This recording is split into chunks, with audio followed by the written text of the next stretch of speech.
Hello, everyone, and welcome to episode 35 of the Rewatch podcast presented by the Terrible Video Gamers Club. I'm your host, Tyler Schatz, who decided to stay at Eastwatch by the Sea this time. Joining me this fine recording session are one Stephen Howard, who's never seen a dragon die yet. Amanda Howard, who's also thinking longingly of Brienne and Tarth at Winterfell. one Nick Castillo. It's not our business to understand. It's just our business to fight for life. We are the Watchers on the Wall, the shield that guards the realm of men. And You last, got it. but never ever least, one Gary Delaney. Realizing that White Walkers are like any other workforce, there's always some of them standing around doing nothing. There's a bunch of them carrying a giant effing chain. That they got from somewhere, somehow. Just don't ask questions. Just don't ask questions. All right, we have watched season 7, episode 6, Beyond the Wall. Jon and his team go beyond the wall to capture a white. Daenerys has to make a tough decision. Sorry, that was kind of weird. I was reading that kind of weird. Anyways, well, here we are. Into what I will probably dub as the episode that Game of Thrones officially jumped the shark, if you know that terminology there for what's going on in the TV show. And before I even get to ask my question, Gary already has his finger up for a point he wants to make. So I'm interested in this. I want to know what Gary... Yeah. I have an intro item. Okay. In the intro, I don't think it was this way last episode, much like the city of Dorne, Castle Black is just called The Wall. Yep. Like, I looked at that and I was like, they didn't need to change it from Castle Black to The Wall.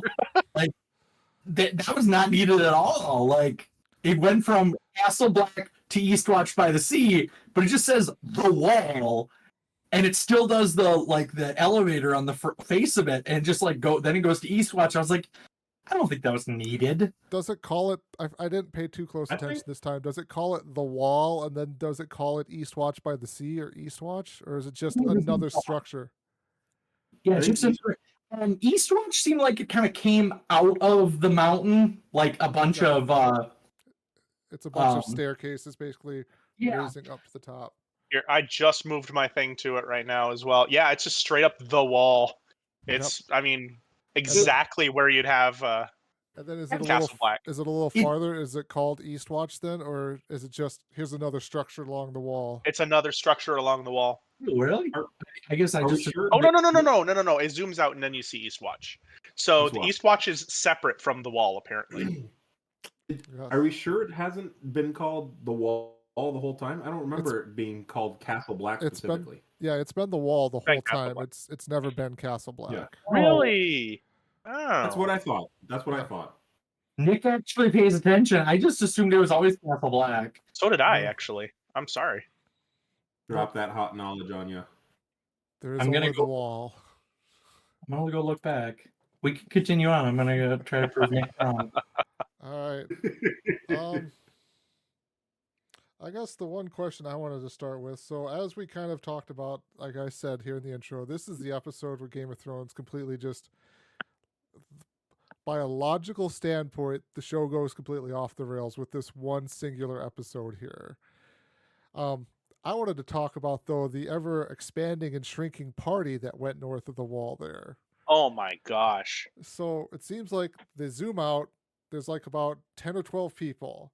So the named characters that I wrote down are Jon, Gendry, Tormund, Sandor Clegane, Beric Dondarrion, Thoros of Myr, and Jorah Mormont. So that's about 7 people. And then, like, multiple wildlings get attacked by this random polar bear. You have 4 fingers up there. So, I was trying to signal 13. I just counted. There are 13 people in the original shot. I was going to say, when they'll head out, because there's a shot, too, when they're, like, tracking them walking out there, and there's one dude out in the front who's just, like, the leader guiding them, too. So there's some random wildling red shirts, as it were. Right, pretty sure he dies. I think it goes back to, like, the Daenerys's Cul-de-Sac in, like, season 1, where At the beginning, far. it went from like, 40 It's people, trash. and then the next episode, it's like 15. Like, Yep. it grows and expands based on how many extras are available that day. Exactly. Yeah. So that was just one thing I wanted to kind of point out here. And I'm gonna save my kind of rant and raving towards the end of the episode here. I do like we get a word lesson from Sandor about whinging. He's telling Yep. Gendry he's whinging too much. I have that too. I didn't have that at all. The other, guess. I guess, the last point to kind of make before I pass it on to somebody else is just kind of all of these characters who are going north and everything have kind of like this great interconnected history with one another, whether they kind of realize it or not. Like some of the examples are Jon and Gendry, both of their fathers fought together, both of their claimed fathers fought together in the war. Tormund and Sandor kind of have a connection through Brienne of Tarth, strange enough there. But yeah, there's just kind of some interesting like connections there. Go ahead, Steven. I noticed that as well, and it's kind of like I don't know, to use a Gold Rush term, you're getting a pretty good concentrate going on there. Let's keep that show out of this podcast. But you do have, and I think it comes down to, and we've talked about this a couple times before, you're whittling down characters and you're whittling down extras, and you only have so many people to put in there. So you have to have these main characters, because there are so many main characters in this party. I made a comment to Amanda while we're watching it. How did they choose these people? Do you just go, we need the elite of the elite? And I mean, there's like 4 or 5 random NPCs chosen, and then the main crew. And it's what it kind of seems like to me as a move forward is random no names, and then the most important people of the entire plot besides a couple of Daenerys people and a couple of Cersei's people. I would say that they're tying up loose ends. Some people weren't going to make it to the next episode no matter what, or they were just going to disappear off screen. You needed to get rid of the priest man. He would probably in the real book, he probably disappears in some much more interesting way. But they're like, oh well, we still have this actor. He's still been in last season.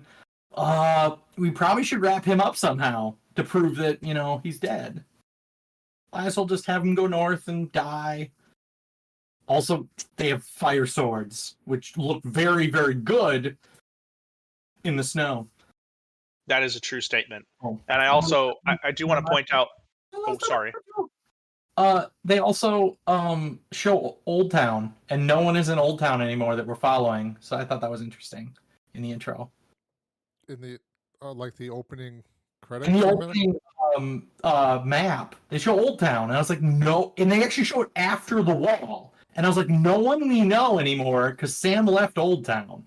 Oh, I'm sorry. I was thinking of like Mole's Town for whatever reason, that little town south of the wall. But yeah, Old Town, yeah. Town. Yeah, cities typically stay in the introduction longer than they ever should, but I'm sure it costs money to keep that intro updated. But also, a crap load of money to animate Old Town, and so they needed to get their money's worth out of that animation. Yeah.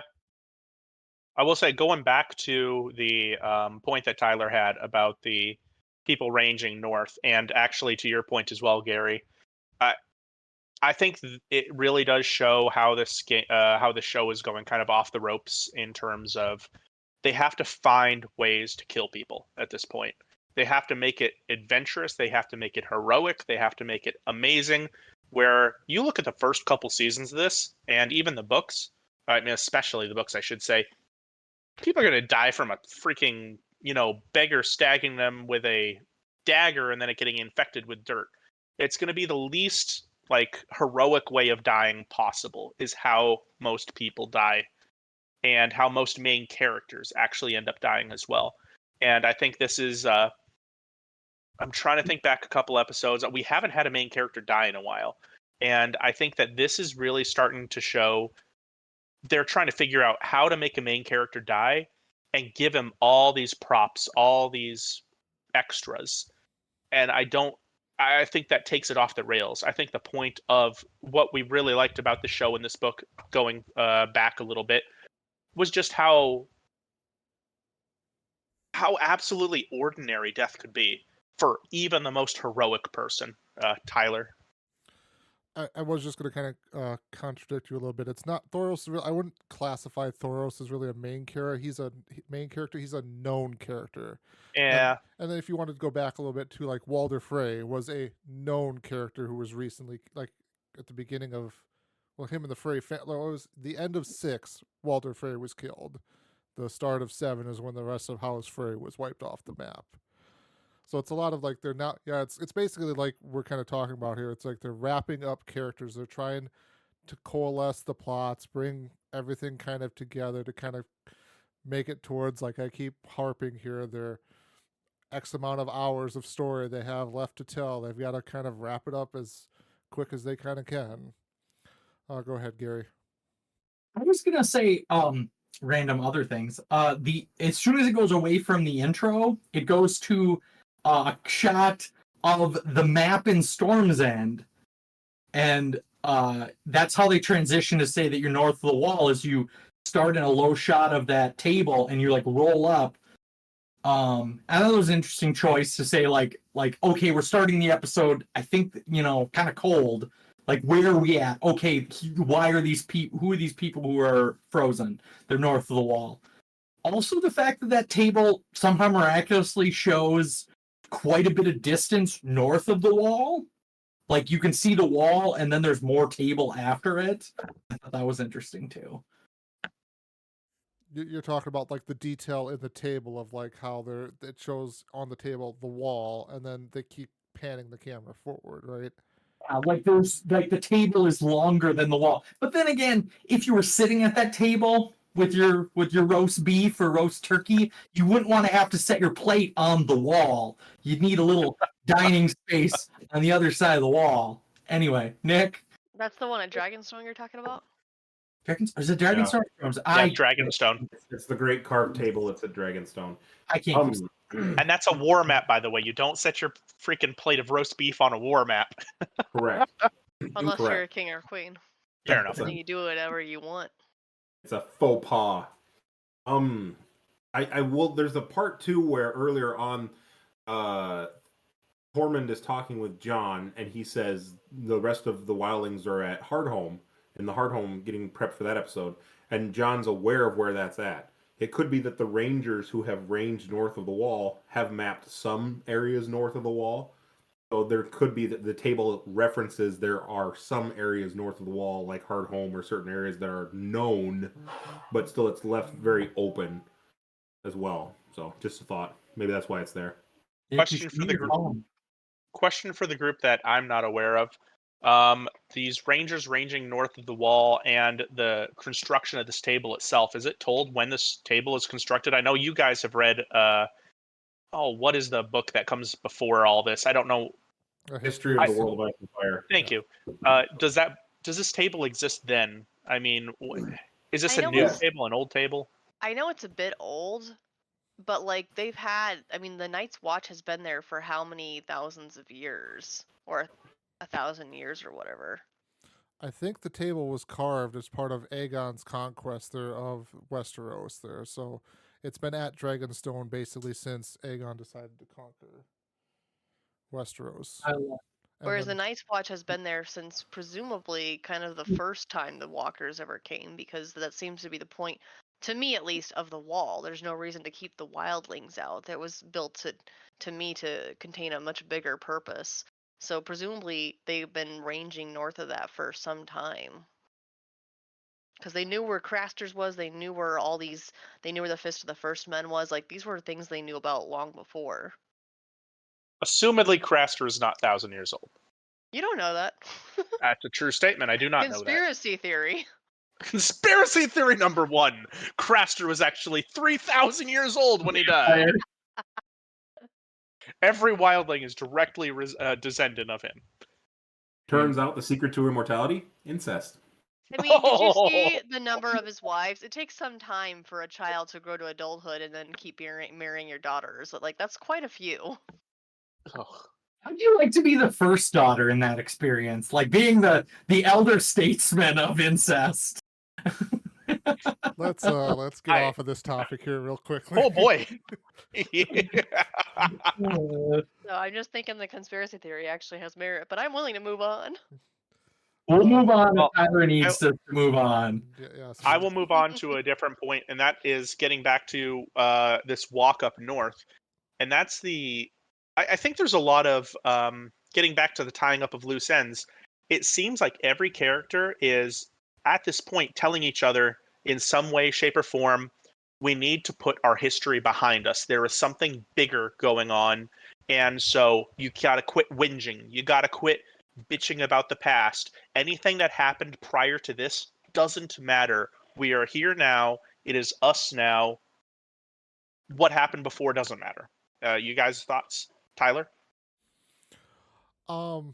I mean, I would kind of, I understand what you're saying there, where that comes from, and everything like that.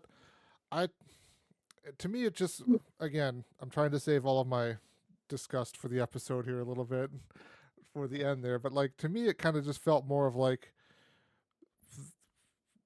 we need to fill in kind of the travel. We need to show them traveling. I mean, obviously these guys are traveling or walking for a long ways. The question I would have is like, how long have they actually been walking?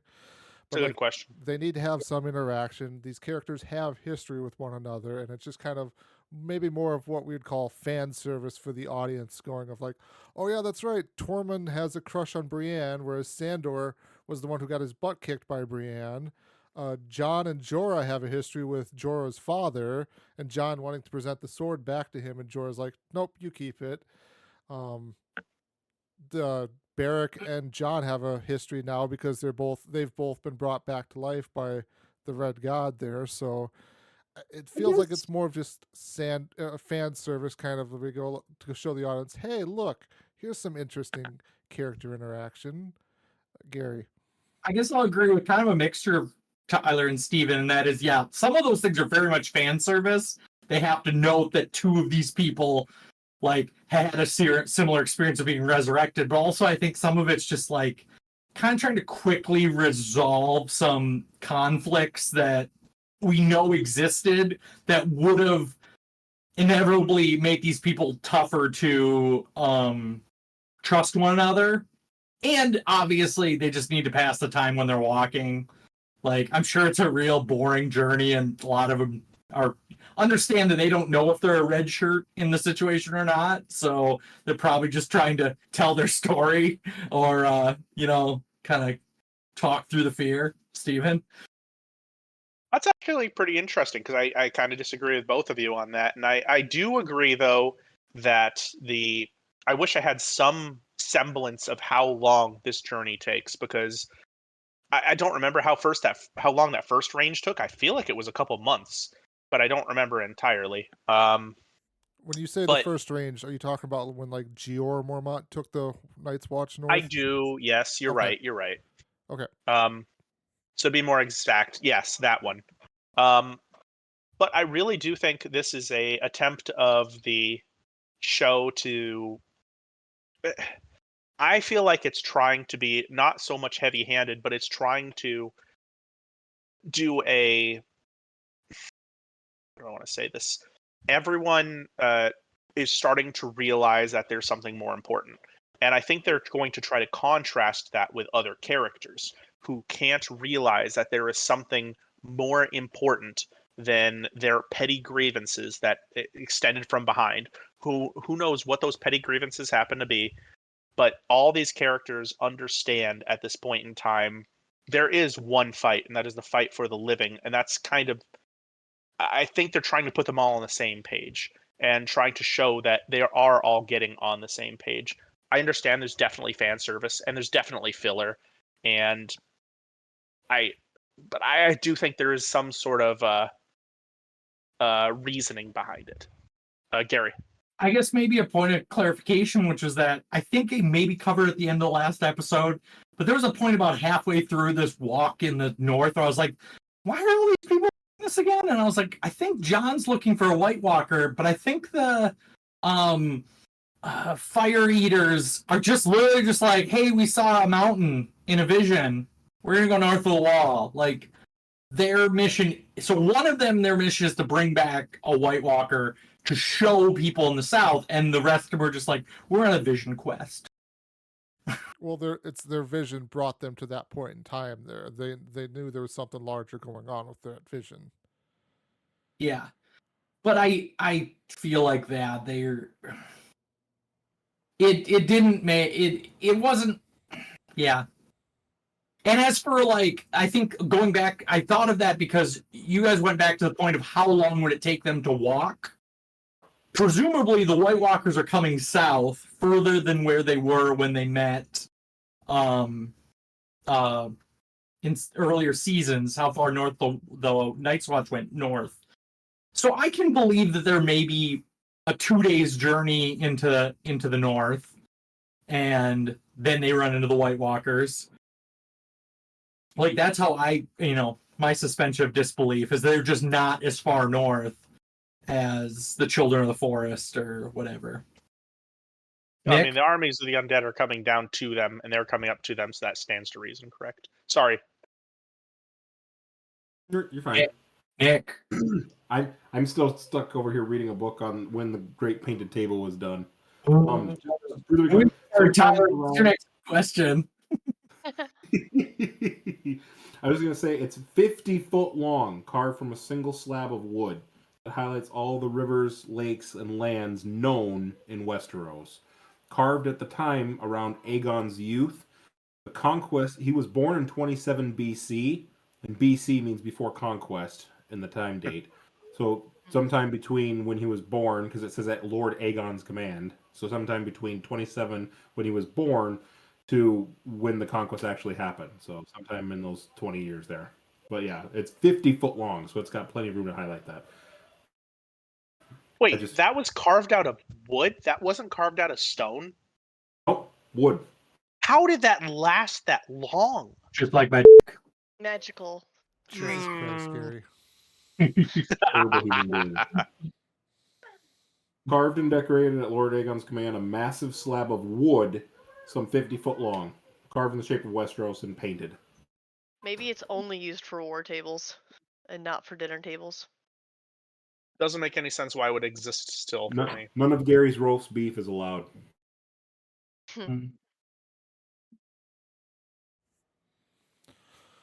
All right.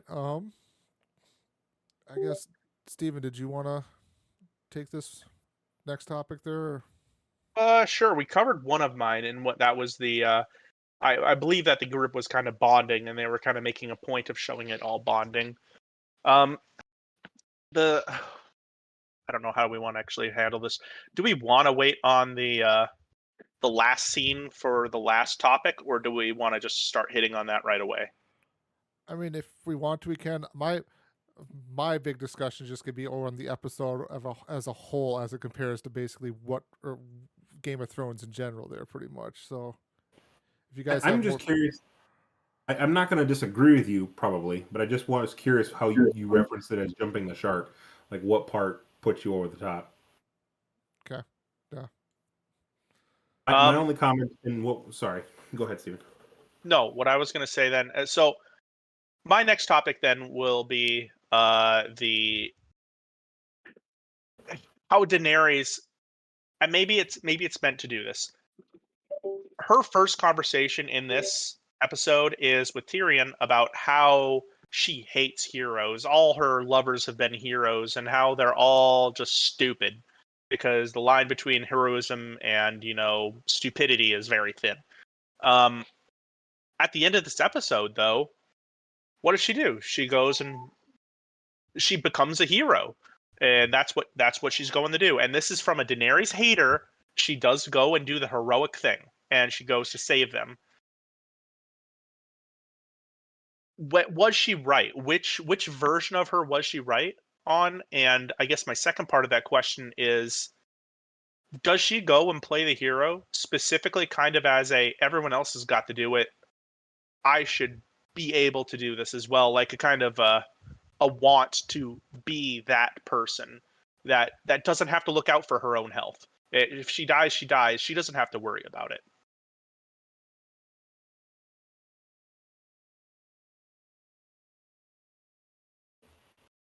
I could see that. I guess I kind of took it as yes, she is going to do the heroic thing despite not liking heroes. I guess I saw it more of a just to oversee it, more of like a micromanaging type thing, just to make sure it's going well. And obviously, she sees it's going poorly, so she intercedes. But yeah, I think it was something more like she wanted to be seen doing the heroic thing.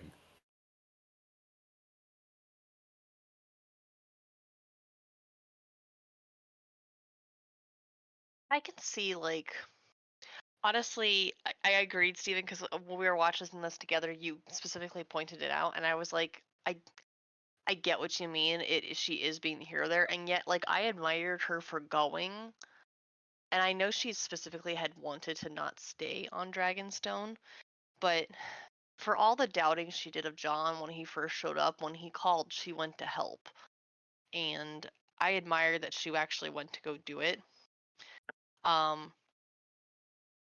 I did that conversation that she had with Tyrion when she was talking about heroes and stuff, and it kind of transformed into a couple different things. I thought it was an interesting conversation between Tyrion and Dany, honestly, because Tyrion mentions in the beginning, no one trusts my sister less than me.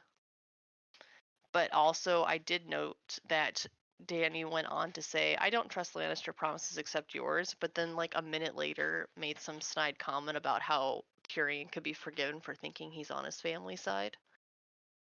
And yet, like, the second something happened after that, she did rush to rescue somebody. So it's very contradictory. It's interesting. Go ahead, Tyler. So I've been sitting here for like the past couple of minutes struggling with how to kind of respond to Steven's question there about Dany wanting to be the hero or not.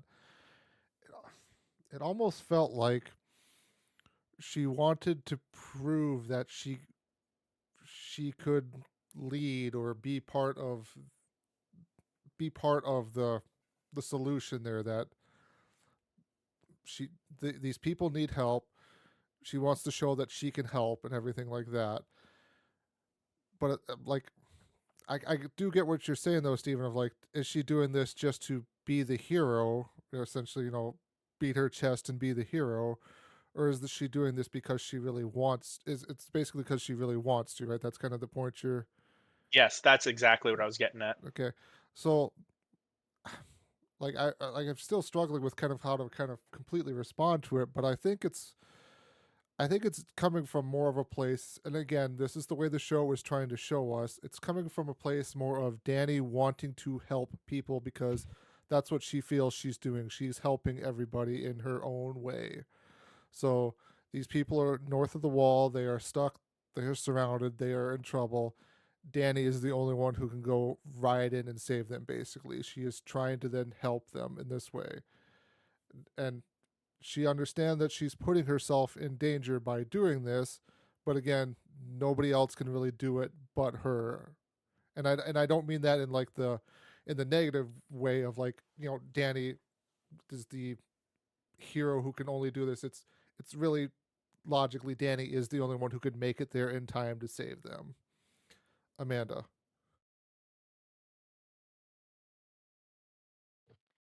Honestly, I like I said, I admire her going to this, but also it was like it's full of contradictions. And like you were saying, logically, she's the only person that can go, and yet she went against Tyrion's advice of like, hey, you're precious. And maybe it's easy for all of us to make the sacrifice when it's us, but we saw how the episode ended. She lost. She won, but she lost. And I wonder if that points out to her like Tyrion did have a point, as much as I'm glad she went because I wanted her. But I also knew like what was going to happen since I've seen this before. I mean, Tyrion has a point. You are going to lose. You're not invulnerable. Go ahead, Gary. So I missed the last 5 minutes about Steven's favorite character. So we're talking about Dany, I think. So maybe it's already covered. I thought it was interesting that Dany has no plans for succession. And maybe just a question of, is succession a part of the wheel? Gary, we're more specifically talking about Dany's rescue attempt there. Like, you're much further in the episode than I am then. I was talking about We're breaking not the going. wheel. We're not going chronologically. We're just hitting the high points. Yeah. So, Steven, maybe reiterate your question so Gary can have a So- better understanding of what we're talking about. My question was, Dany says in the beginning of the episode that she hates heroes. Khal Drogo's been a hero. All of her husbands or lovers have been heroes, and heroes are stupid. And Jon is doing the same thing, and he's stupid for being a hero. And Tyrion, talks her out, what blah blah blah. The end of the episode, though, she does the heroic thing. She goes against her own safety and flies in with a dragon to be the hero. And I will be the first to admit that she is actually being a hero. My question was, is she being a hero because she feels the need to go in and actually help? Or is she being a hero because everyone else has been a hero? I mean, why? Stop it, Leo. She should she be a hero just because because everyone else is. She wants to be the hero, basically. I'm gonna take a hot take, and that is, all the people she despises were heroes because they were love. Like Khal Drogo, she loved Khal Drogo, the crazy lady dagger sword guy who was in love with her. Like all these other people were in love with her, but now maybe there's kind of the inkling that she is fancying Jon. And in an earlier conversation, which you apparently jumped over, they talked about how like she had the hots for Jon, and maybe that was her just giving herself permission to be like, it's not about like doing something dumb and stupid. It's about doing something dumb and stupid because you're in love. That sounded really cheesy, and I'm sorry. That did sound very cheesy. You belong on the Titanic, my brother. Sorry. But I don't know. I guess you guys saw her as a hero. I just thought, yeah, it. You think she's doing it for love? You don't think she's doing it because she wants to save people? Yeah, that was just my because she wants BS to be a answer hero? based on your question. Your question was kind of. I didn't even think about her line of thought about being a hero. I thought that this episode, as a whole, had more to do with her seeing it. So that was what. It was about her motivation. She would like, as to why she did it, I don't care. Like, why people do anything in this show is kind of irrelevant at this point. So, Nick, Why people do anything? I disagree with Gary. I don't think it was the love thing, but I do think, on principle, but I do think that she wanted to be the hero. Like I said earlier, she went because she wanted to be seen doing it. She thought it was the heroic thing to do, the right thing to do, but to come in with the flair, like I think somebody else had mentioned, that only she can do. That's why she went.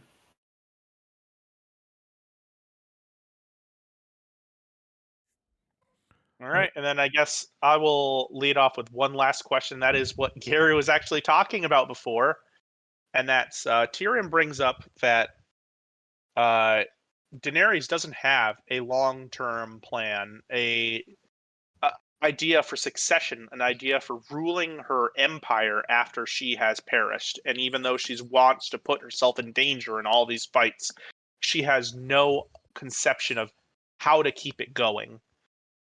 Is Tyrion right that she should be focused on the long term, or is she right that she should be focused on the short term and just winning? Because it doesn't matter if you have a long-term plan if you don't win the short run. Gary? Gary, you're muted. You're still muted. There you go.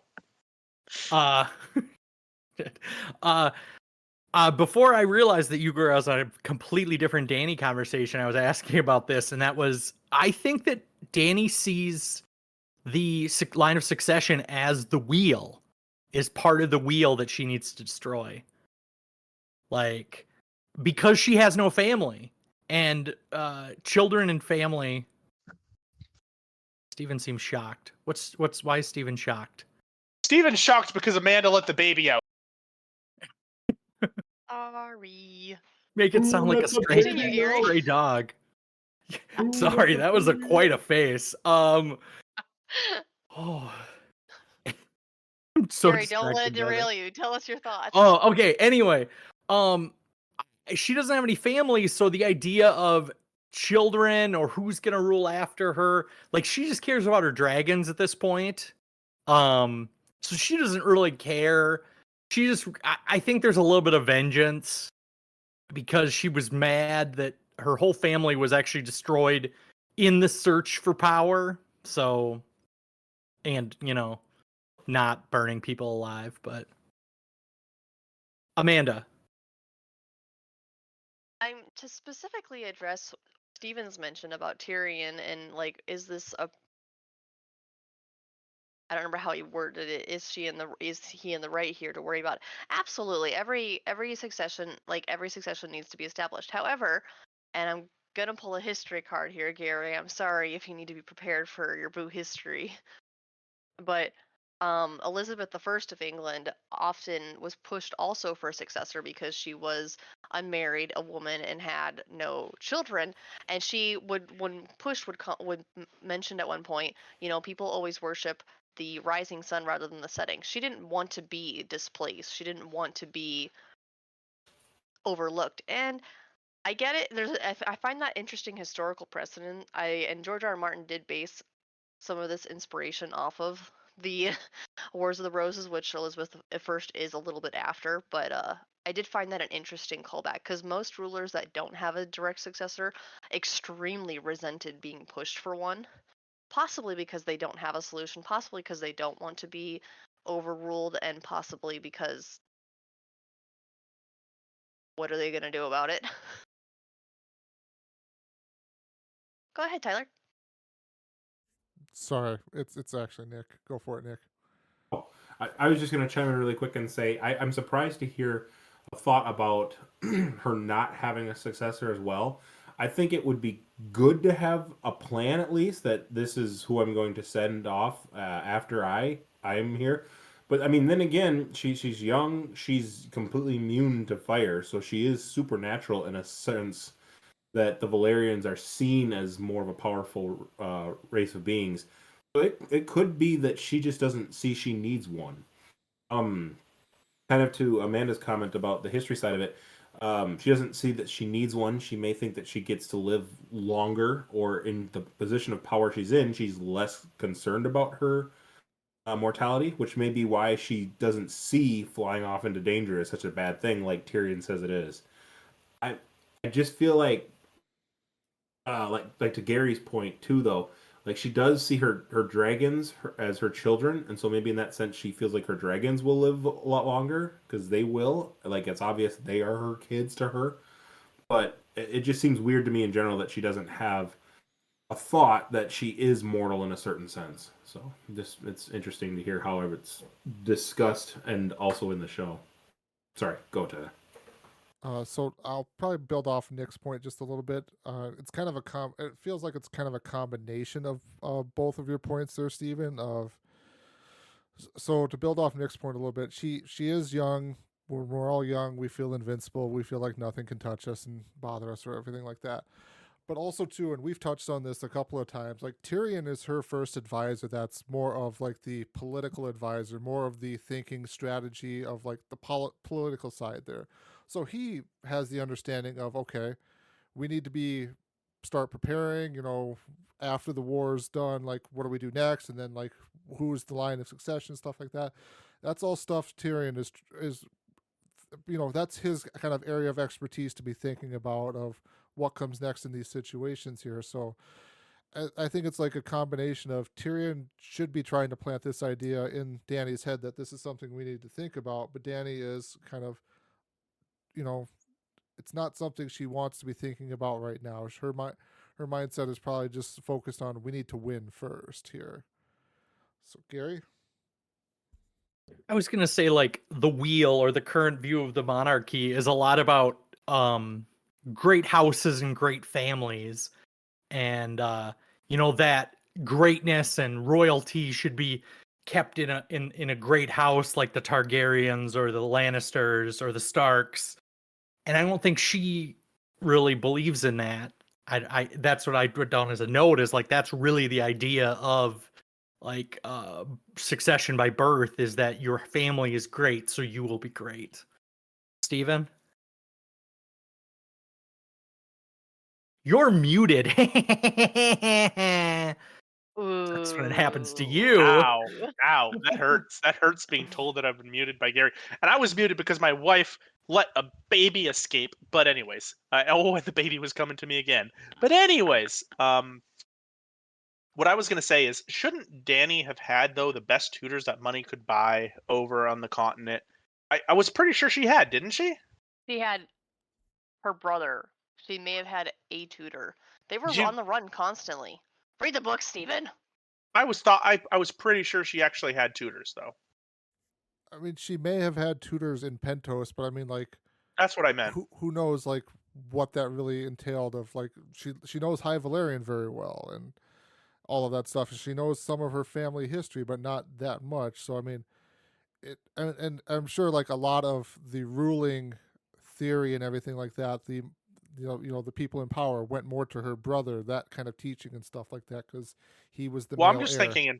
But- I'm just thinking in terms of history in general. She should understand that in this sort of dynastic culture that she lives in, where it is not a political culture that continues, it is in fact a family culture that continues. If she cannot produce an heir, she is a liability. That should be something that's very evident. And I think Tyrion gets that pretty easily. I have trouble understanding why she doesn't accept that as a real thing. I entirely understand why she would be maybe try to push it to the back of her mind, because then it brings up imitations of your own mortality. And I'm not sure how old she's supposed to be in this. I can't imagine it's more than like 19 or 20. But that makes sense to me. I just from a standpoint of her learning, I would assume that she would take this a little more seriously in terms of, yes, this is a real issue, and I hate to say it, for the women of the time, their point was to have babies to carry on a familial lineage. She should well understand that, if nothing else. Amanda? Well, couple points there. One, in terms of your thing about her, the best tutors that money can buy, maybe the last 6 months that she was at Illyrio's manse, maybe she would have had some tutors, but they specifically, I don't remember if the show talks about it, but the book specifically mentions that she believes that Viserys lost his last caring for her when he had to sell his mother's crown. Like, they were on the run, so I highly doubt they had tutors and stuff. But back to my other history point is, there's been many rulers in history that didn't appreciate being talked about successors, but there's also been a number of many examples throughout history of people who married to strengthen their claim to the throne. So Dany would have been very clear on the fact that her single life might have been both a liability and a possibility, a strong weapon. Like, she could have offered herself in marriage to an eligible lord of the kingdom and also had an alliance probabilities. This shouldn't have been a completely unknown factor. Go ahead, Stephen. I'm curious where this will go. I was just going to say, what lord would have in this, and again, I need to say, in this day and age, in terms of the book, what lord would have a wife who can't bear him a child? Well, again, she's going off of a witch's comment on that.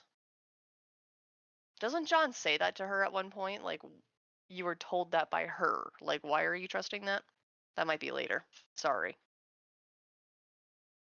Spoiler alert. Or is it?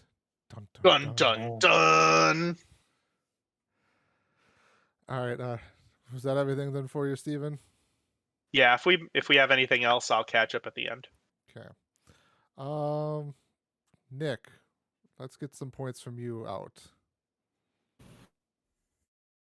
I plead the fifth. No, I thought that the one of the big notes I had from pretty much the whole episode was this thought, like you had mentioned, of the leading up to these characters coming together. There's a lot of talk about lineage in the beginning when they're crossing through the snow about fathers, about where these families have come from, about what these characters have done, and it's kind of like a review of some of the earlier episodes, but a lot about fathers. And I kind of had that father theme throughout in this talk, just like we're talking about now with Dany, about is she her father? Does she show tendencies of devastation, or is she more trying to do the heroic thing, probably in the vein of what we've been talking about? So my biggest point, we've probably touched on it a little bit already, but um, was just kind of that thought of Danny's path towards wanting to be seen as a hero, but maybe for the wrong reasons, is really the note that I had from this episode.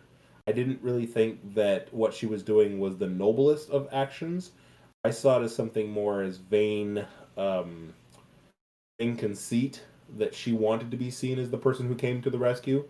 She was sitting there saying, "This is dangerous, is it not?" Having the whole conversation with Tyrion, and then finally deciding this is what she's going to go do. But I mean, ultimately gets over her head, as we see at the end of the episode. And so it's one of those things of thinking you're untouchable, and then the world, in this case, showing that you're not. Um, that was really the one point that I had that we really haven't touched on much. What were your all's thoughts on? We've already kind of talked on if Dany should go or not, but my thought was kind of if she had decided not to go. I don't know. I'm going to retract that. I really don't have a question from it, because if she didn't go, obviously it would have ended poorly for most people. But she wouldn't have known that. So that was really my question was, did she make the right decision? Or how she did it maybe could have been different.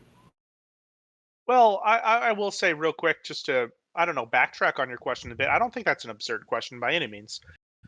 We know how it turns out, and debating an anti-historical is always a hard thing. True. And it turned out well that she went, because it would have turned out very poorly had she hadn't. But that being said, she lost a dragon. She lost a third of her military close air support, A big, and that's a big major thing. And I will hint that it is very important in the future as well as to where she lost this. And I think that there's an argument to be made. I'm not sure I would agree with it, but that the risks and the losses outweigh the gains and rewards that come from this. And absolutely. So in that case, I mean, yeah, we're attached to Jon. We're attached to the Hound. We're attached to all these other, characters, Gendry, that go on this thing. But the world keeps turning. And that's kind of one of the major things about this first couple books in this series. Eddard Stark gets decapitated halfway through the first book, and the world keeps turning. And it seems like a world-ending event. It seems like that should be the end of the book right there. And if I remember correctly, that's maybe halfway through the book, maybe 2/3 of the way through the book max. I don't believe that if she hadn't gone and these people had died, it would have been foolish. But I don't think that would have been the end of the world. And I think there's a very good case to be made that that was the right decision, not to go protect them in such a crazy manner that she did.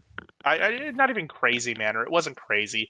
That's not giving enough credit to Dany, because she didn't go in there just dive bombing dragons. She actually went in there and attacked correctly, but it's a lot of risk. She went up very far above the wall without any direct support, and to save a group of like 5, or we talked about it, 13 total people. By the end of it, 5 people. So is that a good use of dragons to get one White Walker to try to prove to a duplicitous woman who is going to betray you?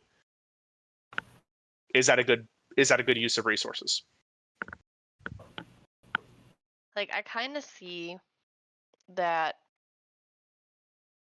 honestly, Dany we're probably giving her a little too much grief in terms of how dangerous it was, because Tyrion did warn her, and I still stand by that, in that, like, she could have been injured. However, if this wasn't White Walkers, which until now in Dany's mind has been a myth, she had no way of knowing that their weapons would have caused. Because honestly, even watching the show, I was like, that was one hit. How bad could it have been? Why did it take him down so quick? But we don't know what kind of weapons they have, what kind of hits, how that hurts you, and she couldn't have either. Even if it had been one of the, I'm gonna mess up the accurate military term for it. What was it? The ballista or whatever that Cersei had. A scorpion. A scorpion had commissioned. I don't think that hitting it at that angle would have immediately. It would have been bad, but like it might not have immediately been a one shot, one kill kind of a thing. Whereas this one seemed like frozen done. And so, I mean, to Dany's credit, she couldn't have known that. None of them seemed to have any clue of that.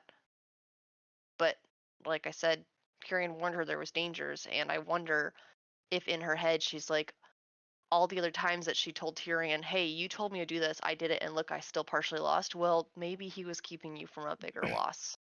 Mm-hmm. Sort of like accidentally wandering into the level 50 area of an open world RPG. Like, hey, I'm why not do these supposed to guys have be here. question marks above their head or skulls above their heads? What does that mean? Reminds me of a comic I've seen with a single arrow going into someone in a open level RPG, like you said, I'm in the wrong area, as it takes up 99% of their health.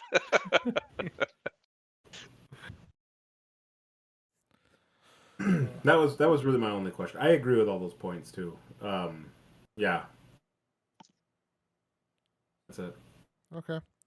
Well, we're gonna make a slight swerve here. We're gonna go to Gary here for his points for the episode. Well, that's nice since you guys are already at the end of the episode, and I, unlike normal, had a bunch of other random We're not items. Gary, like Steven said, we're jumping around the episode there. So if you've got points you want to talk about, go for it. Yeah, we're not doing Okay. chronologically, man. I like chronologically because then I know where we're at in the on my list of where points are at. Or you could, pay attention to what we were saying. Sometimes I just hear like the teacher and Charlie Brown when you talk. Wah, wah, wah, wah, wah, wah, wah, Fair wah, statement. Fair enough. I made a note that Jon tries to give Longclaw back to Jorah, and Jorah forfeits it and says, "May this sword serve you well and your children after you." And you see this like dumbfounded look on Jon's face. And I didn't catch the first time was that earlier on in the show, Jon said that he never ever wanted children. Like he talks about Rosa in season 1 when he's talking to Sam about like he'd never been with a woman. It was because he feared that if he ever had a child, he'd be born with the name Snow, and he like thought that was didn't like wanna such a pass terrible down. idea to have to pass down the surname of Snow to a child. So I don't know. I made a note of that like maybe Jon has never ever thought about children, and a connection point between him and Dany is that Dany doesn't think she can have more children, and Jon doesn't want any children because he's resigned himself to being a man of the Night's Watch who will never have a house or any children, and he doesn't want to give the bastard name. So, but that I definitely caught that as a kind of a random conversation that maybe had a little more depth than I originally realized. Any other thoughts on Longclaw? Tyler? I guess too the mentioning of children too could be a kind of like not really like shade being thrown by Jorah, but just kind of like the poking thing there of like Jorah knows there might be something going on between Jon and Dany there.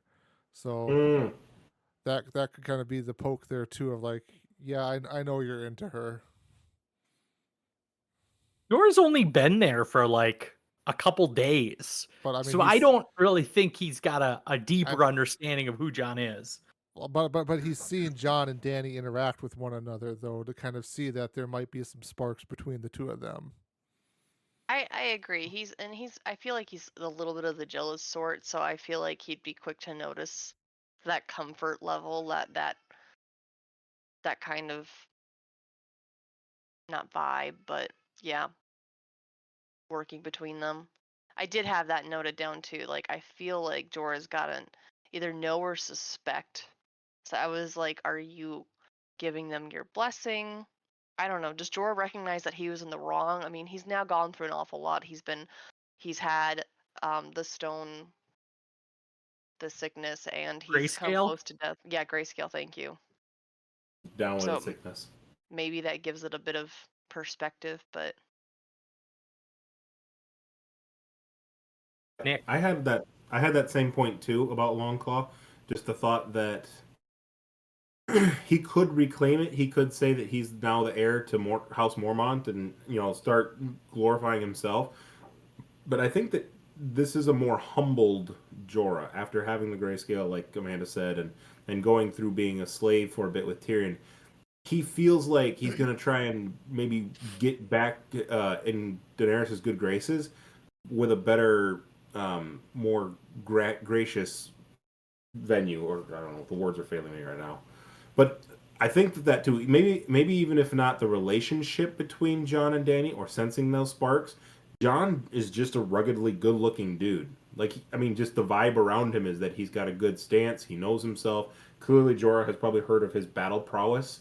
And so the fact that he's just in Dany's orbit is something that he's concerned with or threatened by too. Jealous is probably the better word for it. So that was kind of I hadn't thought that much of it, but hearing it talked about, I think that's probably where I would go as well, being that thought camp. I never had any assumption that he was trying to be the Lord of Bear Island. Do you know why? Because he'd have to fight the existing Lord of Bear Island. You Lady don't fuck Mormont. with those Lyanna people. Mormont, hey, ladies and gentlemen. Take him out at the knees.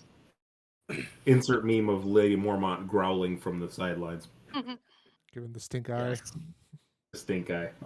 Well, I mean, Jorah even says something about like, I made these mistakes or I did this stuff, and he made those comments seasons ago to Dany, but Mhm. he made them with the tone of, yeah, I did this little thing and it wasn't that big of a deal, and I totally got unjustly punished for it, and I'm looking to reclaim my own, blah blah blah. And so now, like, I did write down on this, like, has he decided that he was in the wrong? Has it just been too long and he's decided it? Or does he honestly believe, like, hey, I actually did a bad thing? Because I've always been curious as to Daenerys' complete acceptance of that history, considering she eventually kicked him out when she learned other stuff. But, like, she knew that he had sold people into slavery, which was, like, the one thing she came to, like, decide she was going to represent against. Yeah, I guess I would agree with that. That like maybe it was ironic that what got him cast out of Westeros and got him in to Daenerys' service is the same thing that Daenerys was adamantly against, which was slavery. So Amanda beat me to the point. So that's all I had. Tyler. And he does fess up to Jon. They're basically saying, your father was the one who banished me, but he was in the right for doing so there. So probably, yeah, he's probably come to terms with that. What he did was wrong, and he's now trying to make amends for it.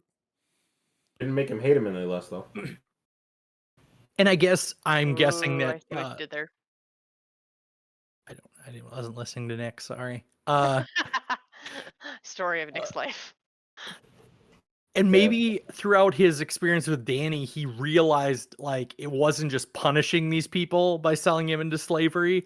It was like it's not like he probably originally at the time thought it was like a revenge on these people, but he's realized that was like really a degrading thing, like all of the seedy underbelly of what slavery is at a deeper level that he probably didn't realize I think he explained it originally as like kind of a plot for revenge against people who wronged him. So I don't know. Anything else on that, or as I move to my next point? I noted that there was a conversation earlier between Sansa and Arya, and I got the sense that did Tyler just roll his eyes? Totally, he did. I watched it. This entire thing between Sansa and Arya is like one of the dumbest things that happens in this whole season. Like, I'll let you kind of talk your point. I'll be the first one to go after that here, and then we can go on from there. I already feel like disagreeing with Tyler. Go on, Gary. Go for it. I got the sense that, and as you said, it maybe it's just poor writing, but I got the sense that Sansa felt shame, but I also didn't get the sense that, and maybe it's just to try to keep the narrative moving, that she never really apologized for writing it. She just kind of sort of played the victim the entire time. Whereas that Arya wanted her was to apologize for turning her back on her family. But she just kept kind of playing the narrative that she was, she was doing it for her own safety. And Arya, much more of a knight or a Stark at heart, living by honor, believed that she should have just like let the Lannisters kill her, and for the honor of her house. Tyler?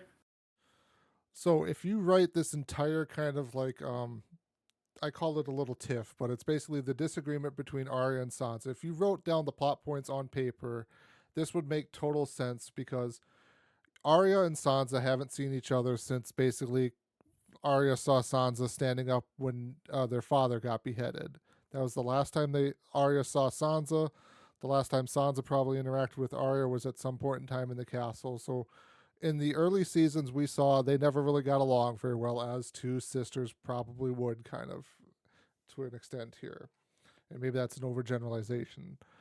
But them meeting up again, they're still kind of sort of, I mean, you can see it, they're still kind of sort of interacting with one another the way they perceived them that they used to be. Neither one of them have had a conversation with one another, it seems like, to sit down and talk about, since you last saw me, this is what I have gone through.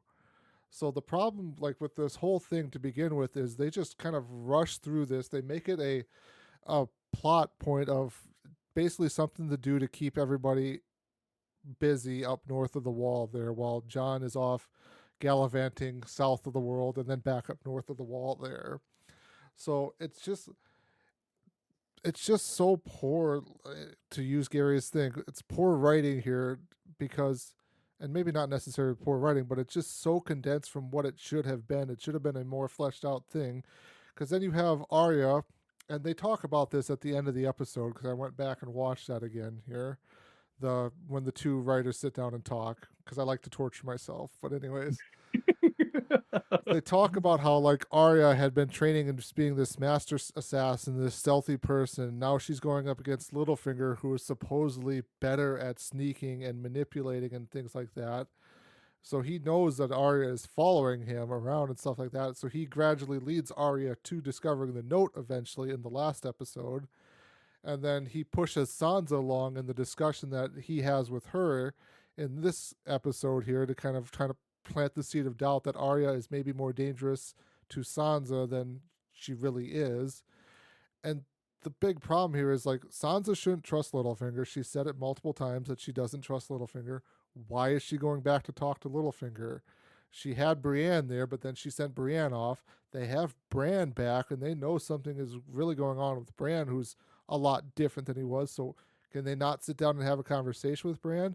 And then fun fact, there's the deleted scene that I think is either in this episode or it might come in the next episode. It's not going to spoil anything, but they do eventually sit down and have a conversation with Bran at some point in time.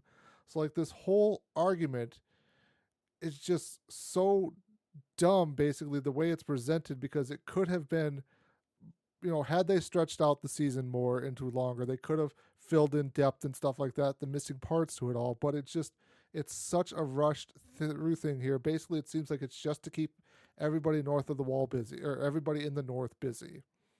Gary? I guess I'll agree with Tyler. I was going to ask, is this a side effect of condensing the story into, you always know the amount, like 20 hours of story left? We're in the start of season 7. It was 13 hours of story because there's 13 hours of story left to go. And trying to allow Sansa the opportunity to tell her story, which I think if she had time and it wasn't rushed, could have been a very interesting conversation, and you could bring other voices into that conversation of her retelling her story if you had time. and allowing Arya to retell her story, because at some point they should have had a conversation about, did you know how father died? Were you there when your father died? Like, what were you up to? Where did you go? How did you end up getting married? Like, because Sansa moved around the continent pretty, her backstory is not very well hidden from the public at this point. Arya's is. So it just seems like there should have been conversations. And when I kind of, as Tyler was talking, I realized what it kind of came down to was that the first scene between the two is Sansa hiding. Sansa trying to dig into why Arya distrusts Sansa, and the second scene is why Sansa distrusts Arya.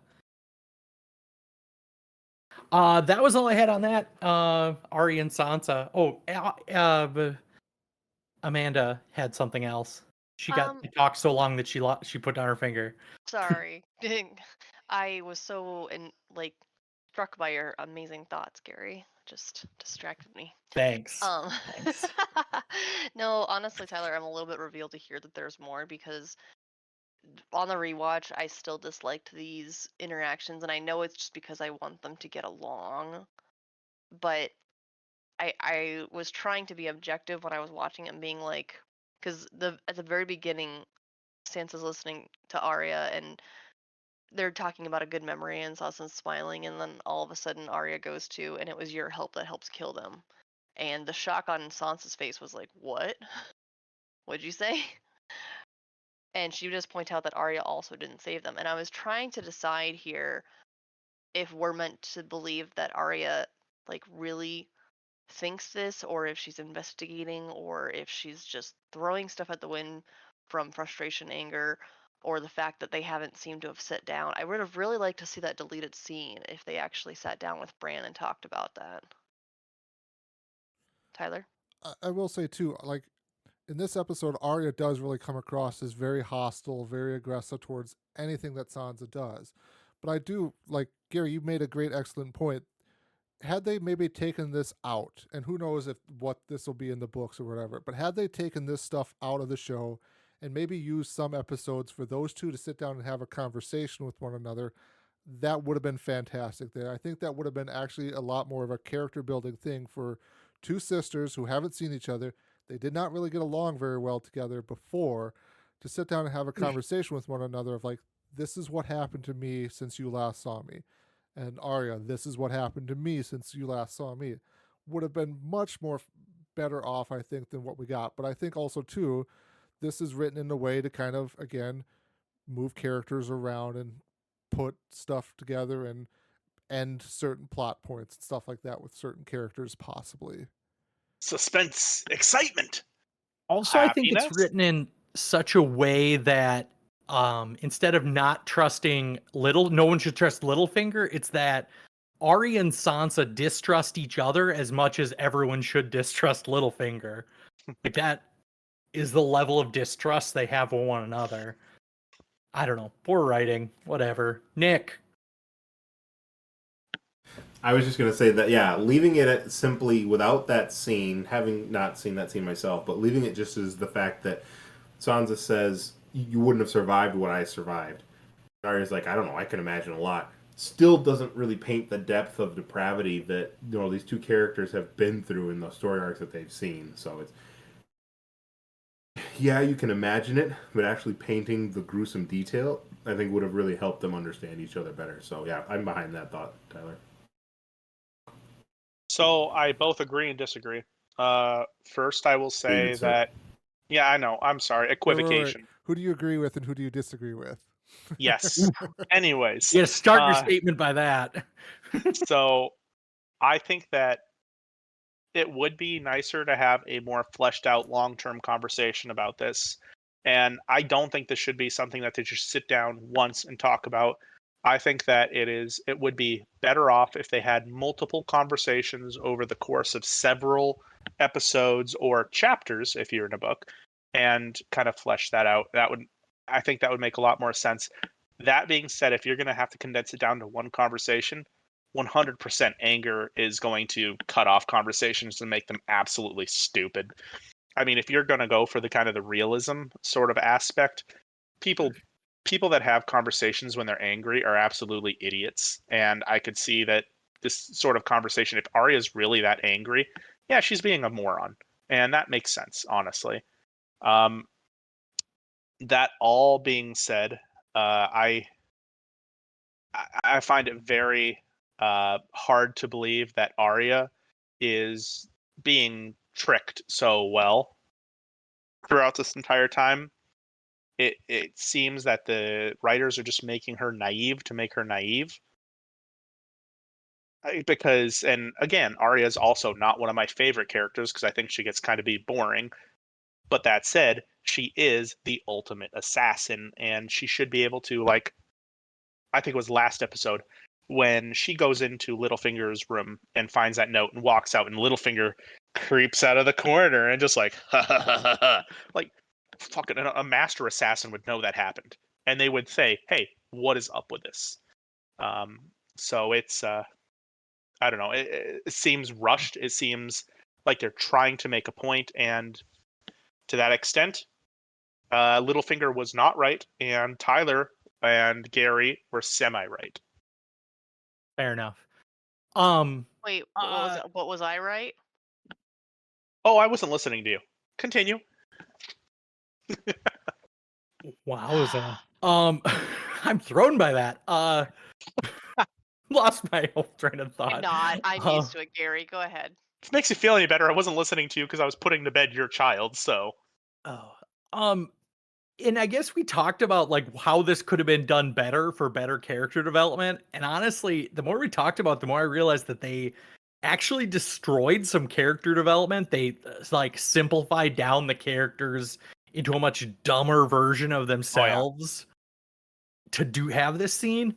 But also, as we were talking about like them telling their story, I know it's not the art direction of this show, but I just imagine them telling their story and then like a little animatic coming up on the screen of them having that having that everyone, the audience, has seen the show, sort of like doing an animatic of the characters describing their story, which obviously will have some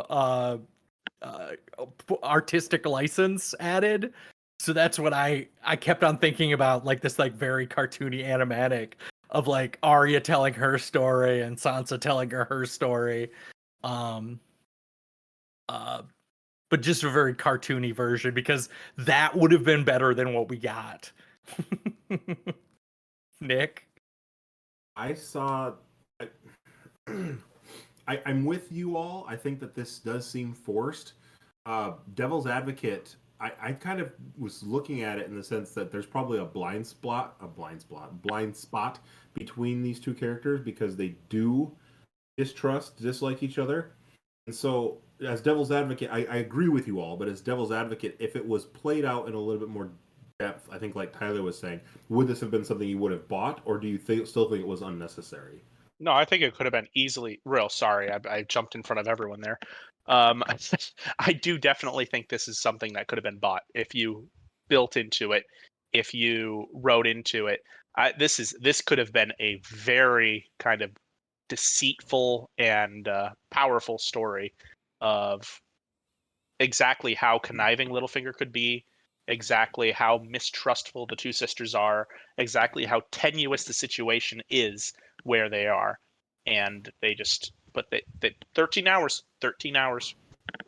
I will jump in really quick, and Tyler can go out right after me. I agree in what you just said there. I don't think even if it was played out longer, I would have bought in that Littlefinger was the mastermind behind it. Like, despite the little card I keep holding up, I bought more so the blind spot between the sisters, more so than Littlefinger can orchestrate it all. I think he might have like introduced it and set the match, but then like whatever he had planned to do, it was more so the sisters were primed anyway. Was kind of my take on it. Chaos is a ladder, Nick. So I will say, like I mentioned kind of in my first point of my talking point of the rant there, like if you put the plot details down on paper, it all makes sense because of, the history between the characters. And then, like you said, Nick, this was primed to go. There would have been little pokes and prods from Littlefinger along the way with stuff like that. But yeah, had this had more time to develop, I think it would have been a better story overall. It could have been done really well. Also, I went back to I don't know if it was for sure the last piece of advice Ned Stark gave his daughters, but it was something about we're in King's Landing, like you only have family here.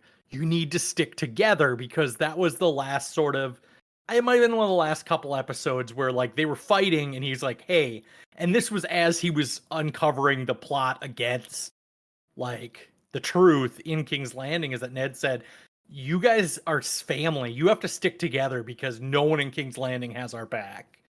Like we are strangers in a land of many backstabbers." And he wanted to keep his children from being backstabbers, even though I think they're both backstabbers, but whatever. Any other points on that? Otherwise I'll go to my next point. Steven, you're muted again. Me too. Yeah. So I do have one quick point on that, and that is Sansa's statement that Arya wouldn't have survived what Sansa went through, and I found that kind of intriguing because everyone goes, "Oh, Arya's this badass. She would obviously have survived what she went through." I'm not sure that's accurate. I don't think that Sansa could have survived what Arya went through, and I don't think Arya could have survived what Sansa went through. What are you guys' thoughts? Oh, I'll go first because I had my finger up first. Suck it, Nick. I think that in this episode they talk about Sansa's goal was to be a lady and Arya's always wanted to be a knight, and their trials were very much in the vein of like who they wanted to be when they grew up. Is that Arya got into like lots of scraps and almost died and all this other stuff, and Sansa just kind of sort of just had to deal with all of the blatant sexism and assault of women in this world. So yeah, that's all I have. Amanda. I think Nick was next, so I'll go ahead and let him go first. I agree wholeheartedly with that question. I don't think that they could have survived each other's conversations. Sansa, the again doughy-eyed, naive young girl looking for love, gets lust, gets violence, gets a falsified romance with the hero of the revolution and Joffrey, in a sense that they don't care about her at all, when all she wanted was to be with someone who cared about her. Whereas Arya, the character who wants to be a fighter, to be an adventurer, gets adventure and gets the chance to be an assassin. I don't think either of those characters could have survived what the other one went through. Arya has never been seen as someone who's infatuated with somebody else, or if she was, agreed, we'd probably think that she could fight them off, but I don't know. It's a level of torture with the hero of the revolution that I don't think anybody else could have survived, except for Sansa, because she has some sort of inner strength to get a chance to get away. I mean, you could make the argument that Theon's the one who stole her away, and then they just jumped and she ran. But the fact that she is still able to hold herself and not become a pile of mush on the floor because of what she's been through, it shows a lot of resiliency that I don't know Arya would have. Likewise, if Sansa was in a position of like, hey, you have to fight off the waif, and hey, now you're blind, like that's something totally different that I don't think unless you're preparing yourself mentally already to be a water dancer or to be a Braavosi sword fighter, that you're able to survive. So yeah, no, I agree wholeheartedly. I don't think either of them could have survived what the other one went through. Totally agree here. I strangely, each of their adventures almost seemed catered uniquely to the strengths of that person, almost like it was written that way. Um, like you said, I don't think that like Sansa, all she wanted in the beginning was to be. I don't even know if that's poor writing, Gary. Like honestly, I think there's enough detail in here that I will call it good writing. But all Sansa wanted in the beginning, ironically, was to be a perfect wife and a perfect queen to a king. She didn't want power in her own right. She wanted to be that perfect wife and to do as the times wanted, to produce all the little heirs and princes. And ironically, like, none of her prospective husbands, I say this cautiously, used her for that. None of them were cognizant of the gifts that she brought to a relationship or as a political piece. Honestly, they all wanted to use her for different, various reasons. Arya's strengths. She wanted to be a water dancer. She wanted to be a fighter, and her path went along things where those skills were actually what kept her safe and moved on. Like, both of their paths, like, actually led along that. They came out being very different people than they were in the beginning, but I I do think that neither of them would have lasted if they had gone along the other one's path. I do want to disagree with Amanda a little bit there, and that's stating that it is their who they were that created their experiences or was tailored to their experiences. And I believe that I do believe that although they had a little bit of a step up because Arya was more the tomboy, Sansa was more the girly girl. Their experiences built who they were, and I don't think that you could say that they would be the same sort of people. Like if their positions were switched, I still don't think they would have survived each other's positions. But I don't also think that they wouldn't have been able to. But I don't think that they would have completely been unable to adapt. I think they are adaptable. Especially Sansa showed herself incredibly adaptable. But I don't believe that they would have. I don't think their plots were created for them. I think they were driven by their plot.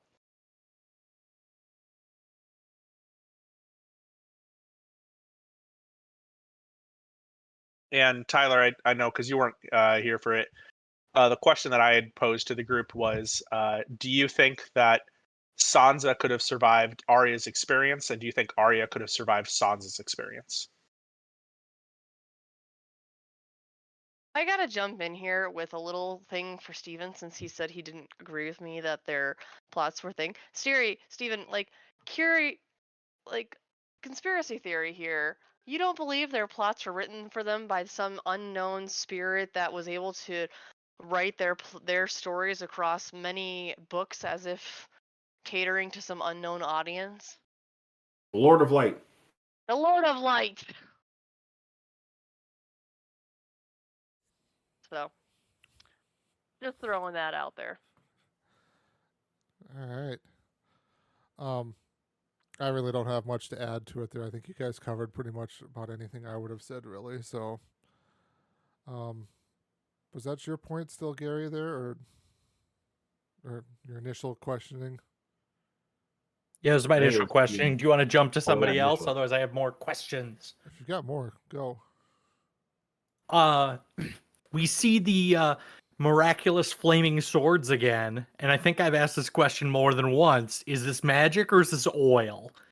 Like where they just like touch their blade and go from teeth from a hilt to tip. It sounds even dirtier when I make that motion. You need Anyway, to stop making that motion. I mean, they could have went from tip to hilt, but they went from hilt to tip. I think historically it probably was oil, but in this world with dragons and shadow babies of death, I think it was probably magic. Okay. Also, I noticed that when I forget people's names, he'll be dead soon. He puts the sword in the snow. It miraculously just stops being on fire. Yeah, when Thoros puts his sword in the snow, I think. Is it Thoros? Yeah. Or is it maybe Beric?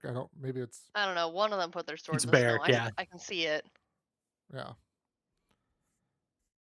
I think he heats it up to like literally like sear a wound shut, and then And then Thoros of Myr doesn't survive the cold night, but Beric Dondarrion is the one flaming sword in the final fight. No, how does it work? I don't know. I would be more impressed if I knew how it worked. Like, there's something that could have been expanded on in the 13 hours of show is like, what? Like, because if it's not oil and somebody lights their sword from hilt to tip, like, you're going to ask some questions. Even the red shirt guy's going to be like, where do I get one of those? Maybe I'd be a little better if I had a flaming sword. Just believe in the magic, you muggle. I don't know. You've got a good point, Gary, because they mention in the books, like way back in the first or second book, that Thoros of Myr always did this flaming sword thing, and it ruined his sword every time. The armorers loved him because he had to come back after every tournament for a new sword. Interesting. But they don't like mention if this is something. Obviously, he didn't have to get a new sword right after in the north. It wasn't available at the armorer across the rock or anything. But like, is this a new trick from the Lord of Light? Is it just writing that we haven't been explained? I'm Also, actually would be curious by that. Stannis also has a flaming sword. He has a Oh, name for his yeah. sword. I forgot Lightbringer? about that. Lightbringer. But his Yeah. sword isn't. Lightbringer. I mean, you only see Stannis' sword on fire one time, and that was because it was stuck in the idol of the seven gods, or the seven. No, and he when he rode north of the wall to capture the King of the North, The King Beyond Mance the Wall. Raider, he is actually on a horse with a flaming sword. I might be making this up. This might be the Mandela effect, but I don't remember. I do like how you said when he rode north, and I'm thinking all 50 feet north of the wall. But yeah, he was north of it. Technically, yes. Yes. Anyway, I just thought that was super interesting, and I feel like that's something with more than 13 hours would be really cool to go over, because I don't know, that's another conversation that doesn't need to move the plot forward that still would be great fan service. Like, why not? My next point was about things I don't remember. I don't remember that Gendry gave the Hound his hammer. I don't like Gendry. And you actually, there is no M in his name. Gendry. He'll be dead soon. That's my new thing. Is that your phrase? Like, just to automatically, I mean, with Game of Thrones, there is a good chance whoever you're talking about will be dead soon. It was a very quick scene when they were sending him back. They were like, no, this will slow you down. They took it away. I did note that this time. I didn't actually write it down, but I did number C. But it's interesting that the Hound takes it, and you see him kind of sort of using it. And I'm wondering if that is a cinematography thing where they have a guy with the flaming sword, they have Jon with Longclaw, and just to have somebody swinging a hammer in the fight to give some balance to the art form. variety to the fight. Big guy swinging a big weapon. But I thought it was interesting because I would think the Hound would be more comfortable with a sword in his hand than with a hammer, because if he was good with a hammer, he doesn't seem like a flashy sort of guy. He would have had a hammer a long time ago, or he would have instead of having there's probably a name, the second little dagger thing, he would have just had like a little like war hammer on his chain armor as a second an offhand weapon. Got him. Think about that. Just way into nerdy. I do remember being RPG shocked. terminology. I do remember being shocked because I was like, Gendry had just said that he had made that specifically like for him. So it is telling of the circumstances that he was willing to relinquish it so easily. And you see his hesitation, but being like, knows that this is big and bad and shouldn't fight. On the other hand, I'm like, did you just send him back to the wall without a weapon? It wasn't like it was, an hour's run. You guys just went how far? And maybe does it explain that like the Hound lost his weapon at some point, or I think he just throws it down there basically when they're fighting. Like he throws it down and switches to. Doesn't he switch to like dual obsidian glass daggers there? I think that's what. oh. Because Do you think it's just like his realization that like his swordplay doesn't matter if you can make them bleed? If they don't bleed, like you have to literally crush their bones for them to die. So I think it it's just more of made like sense to just go to hammer. I think it's more of a combat situation. Like he's realizing swinging the hammer is too much like motion and stuff like that for just one enemy, whereas taking the dual dragon glass or dragon, obsidian knives, daggers, or whatever, and stabbing is a lot better for the situation they're in. Because they have to start backing up more and more up that rock there on the frozen lake. So you're running out of room because you have your allies around you as well. So you're running out of room to swing a giant hammer at one or two enemies. Fair enough. My next point was effing ice spears. I don't know if this is explained what the ice spears are made of. If it's some magical, like... Plus 10 necrotic damage. To chronic damage? Like the chronic? Necrotic, as in like... Okay. Necrotic. Necro bad stuff. Of the dead. It's a D&D term. Also, I think that they really do drag out him throwing this spear. He just like gets off his horse, kind of saunters over. He doesn't even have this spear. Like his lieutenant has the spears that can kill dragons. Like I can't be burdened by such weapons on my horse. I have to. Okay, number one, I want to point out that Gary just pronounced lieutenant as lieutenant as if he was a British person. Number two, I want to agree with Gary that it is a weird scene when he throws a spear, and not only because of how slowly he throws it, but the target of the spear. He targets a flying dragon instead of the one that's straight up sitting on the ground. Like, why would you? They are loading onto one really on the ground, and he doesn't target the one that they're all loading onto. What is he trying to do? Just like, look at what I can do, sort of thing.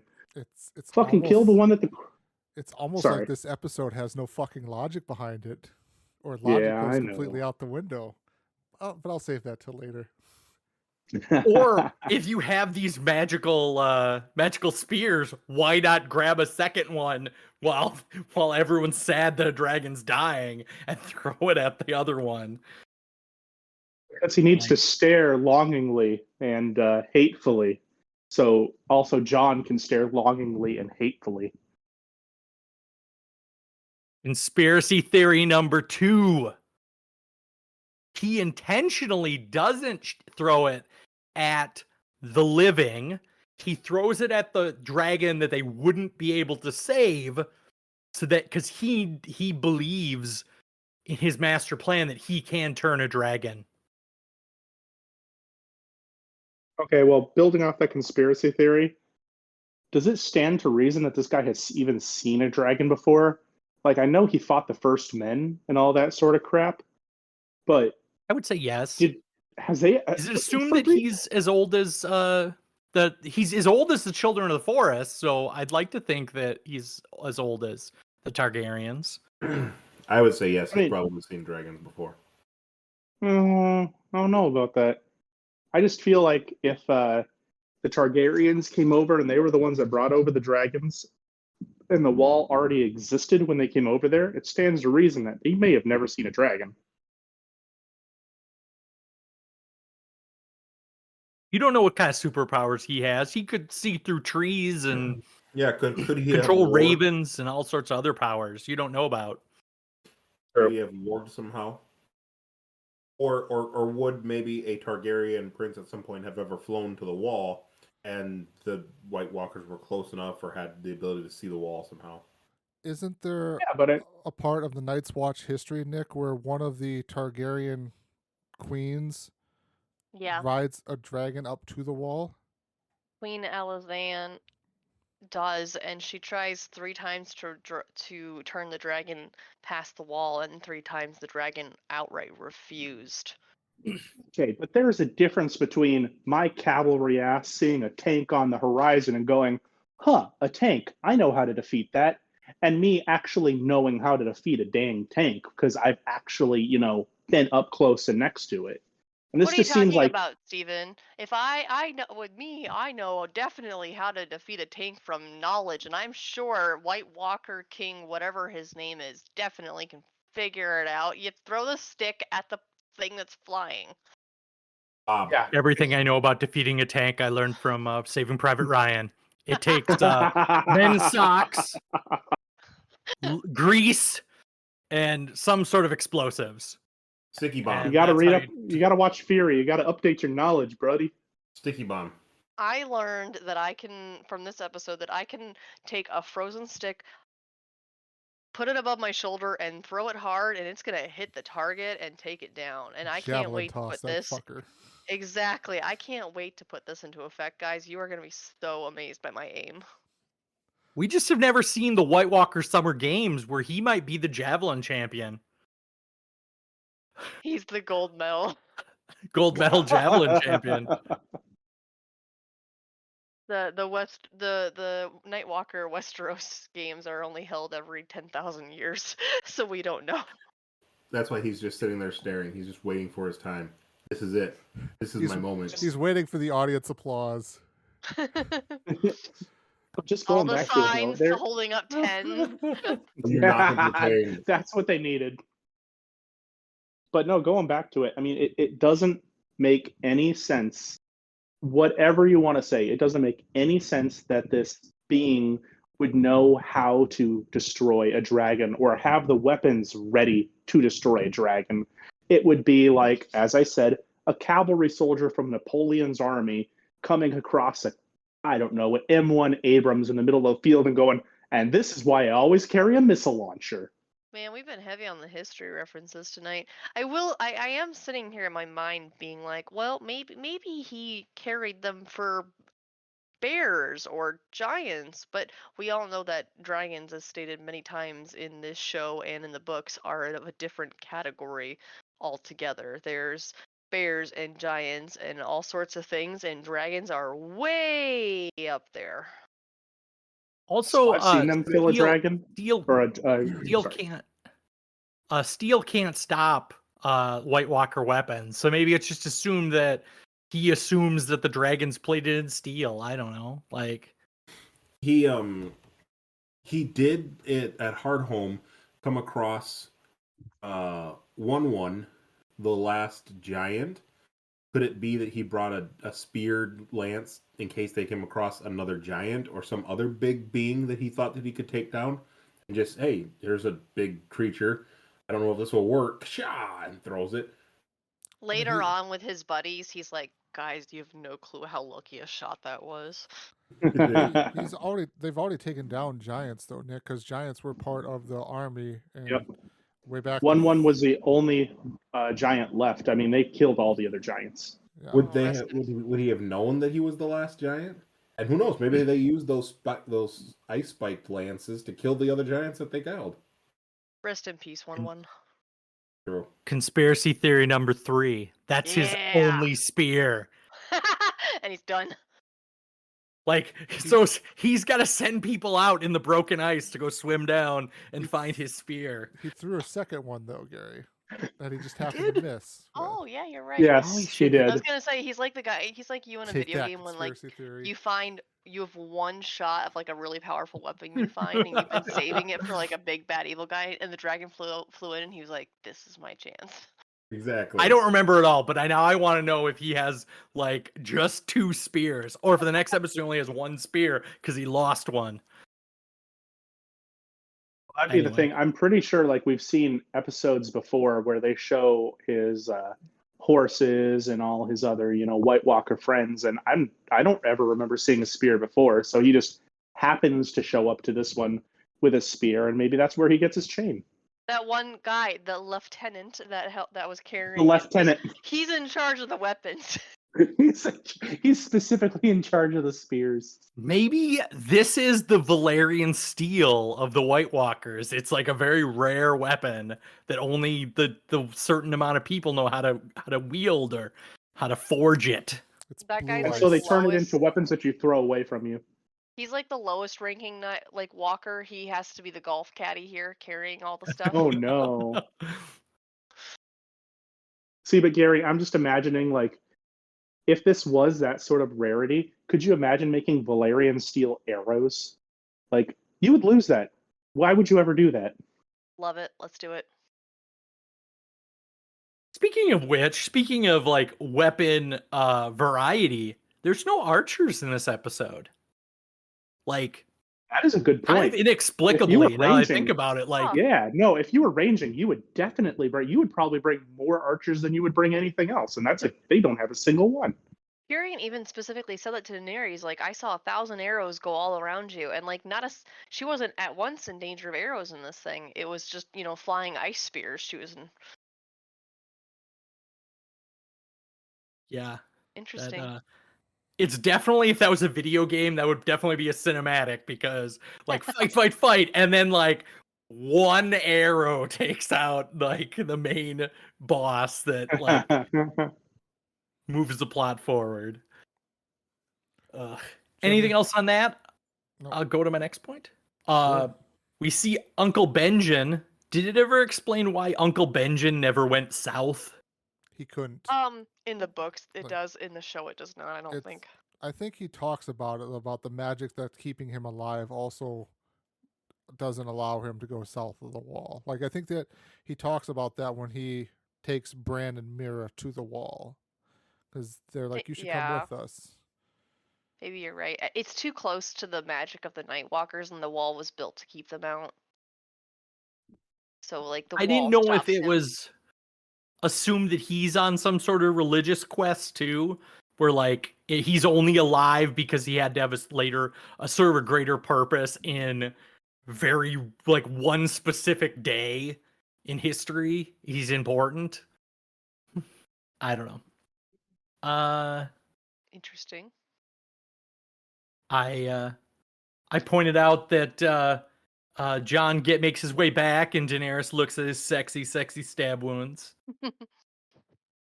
which I think is supposed to imply that John never ever explained, like he came back from the dead, and now Daenerys sees all these stab wounds. It's maybe Tyler? a callback to when Davos said he took a knife to the heart for his people. Now she Mm. sees it was literally he took a knife to the heart. Yeah. And recently, because we all know what scars look like when they're long and healed and years old.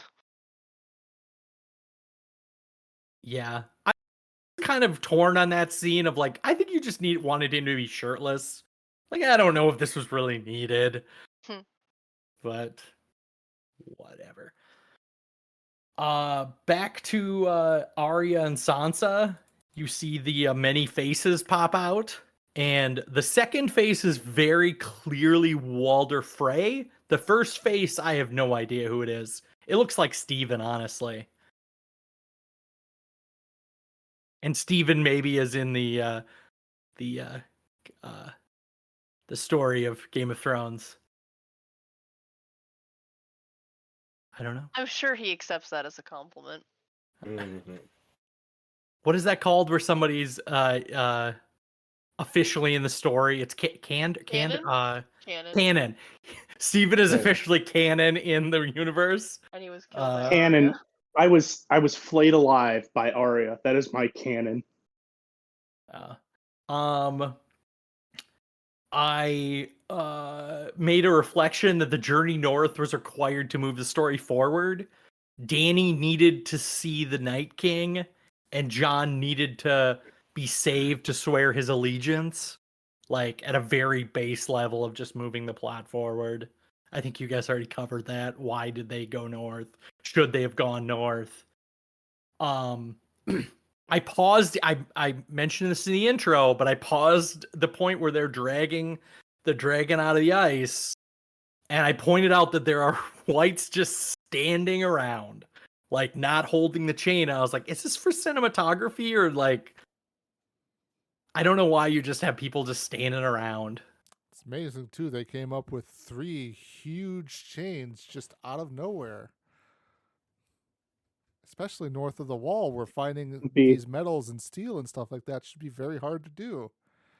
I remember being so annoyed about that the first time I ever saw the show because I was like, they keep saying good steel is so hard to find. Where did you find all these links? Did you go all the way to King's Landing and get Tyrion's chain from across Blackwater, like Bay? What is happening here? They took that one village. There had to be some chains in the random village they broke down, Huge right? chain. Like, I mean, who But- knows what the village is doing with it? This is a huge chain, Gary. I doubt the little fishing villages would have a chain this big for any particular reason. You don't know what they're into. You are true. Giant bondage could be a thing up north of the wall there. You don't own me, hot dog man. Anyway, all the extras standing around. It was like the Nightwalkers version of like when they're playing a video game and they've got all these extra people. They don't need them right now, so just leaving them to stand as they will. Here, you guys assign, bring dragon up with what? Chain. Chain will do. you guys were really, really hard set on this chain. Like, I completely suspended disbelief about a chain. Like, I was more paying attention to people standing around. Like, you have an endless supply of undead minions. Like, yet you have some of them stand around to like guard everyone else, or There's slackers in every culture. Giant chain. That's easily found in any household. That's fine. Our focus versus Gary's. they could have some of that previously mentioned magic ice metal that we just don't see on screen. In their You never stockpile know. from ages beyond. Anyway, that is all I have in this episode. That was by far the highlight for me. You guys were really bagging on the why was this episode needed. I was just like, just the hierarchy of White Walker labor is what I was focusing on. Back to you, Tyler. Amanda, did you have any points you wanted to touch? A couple random thoughts. I did like that they kept pointing out the differences in perspective for what's north. This show does honestly a really good job of showing perspective from different characters and where they are and how stuff does or doesn't affect them. They don't care about what's happening on the inside of the world because that's pretty accurate to a lot of real life. Whether or not it shows like understanding, your perspective is limited to where you are in your experiences. But I like that they kept pointing out that like, oh, down south, and he's like, you've never been down south. I've been to Winterfell. That's not south. Yes, it is. It completely depends on where you are and who it is. Did have an interesting thought that while Tyrion is giving some really touching advice to Dany, and while she's not necessarily receptive to all of it, I like that their conversation and how he's able to tell her like, hey, fear is all Joffrey had, my father had, Cersei had, Aegon got far on fear, but he built a wheel and you've spoken of breaking one. Like, how are you different from other tyrants? Jon Snow mentioned that to her too. But while he was saying this, it made me realize, like, because he's also again talking her out of like, don't just go to King's Landing, don't just blow it up. Really, both Lannister brothers have saved King's Landing in their own ways. Tyrion saved it both in the Battle of Blackwater, and Jaime saved it actually from being burnt by the Mad King. Cersei's blown it up. Let's just point that out.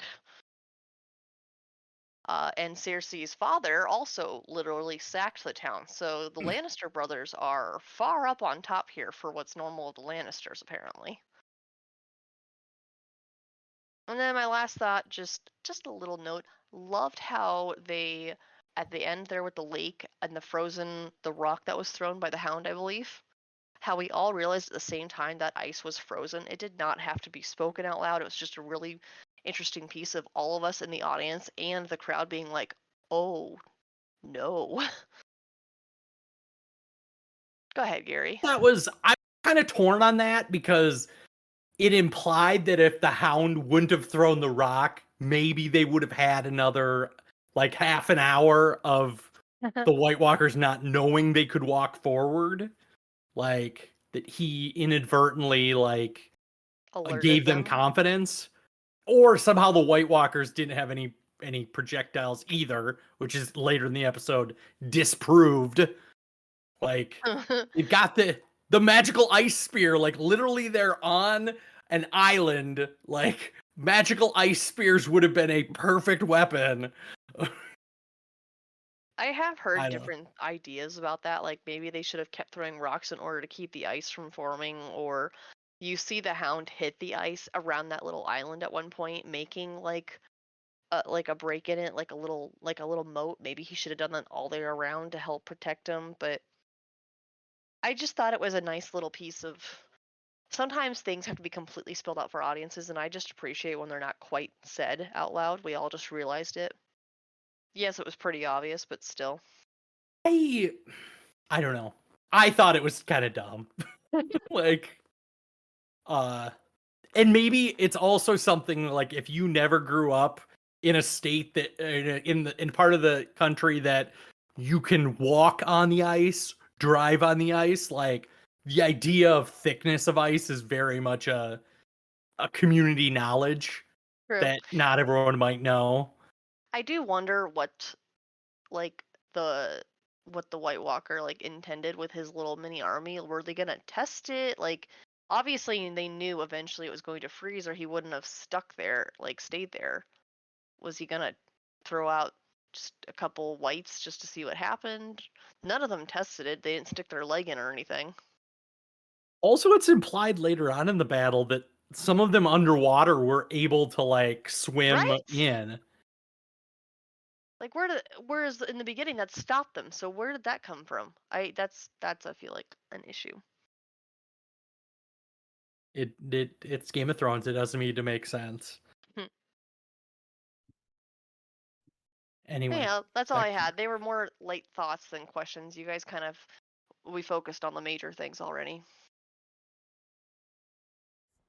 Alrighty.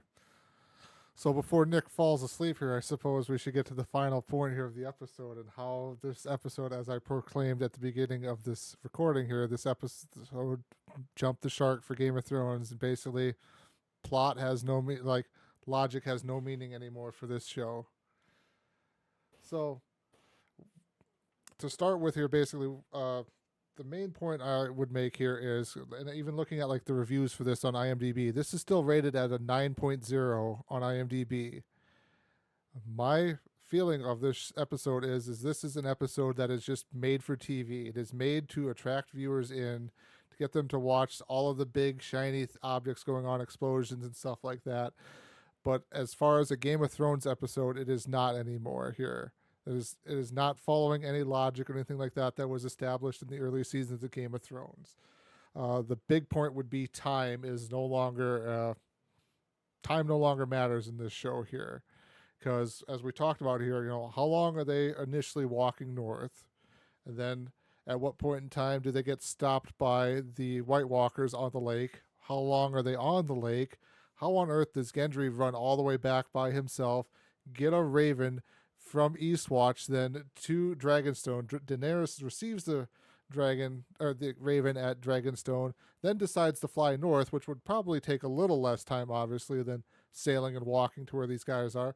How does Daenerys then find where these guys are north of the wall? This big open area somehow magically lands in the area where they are.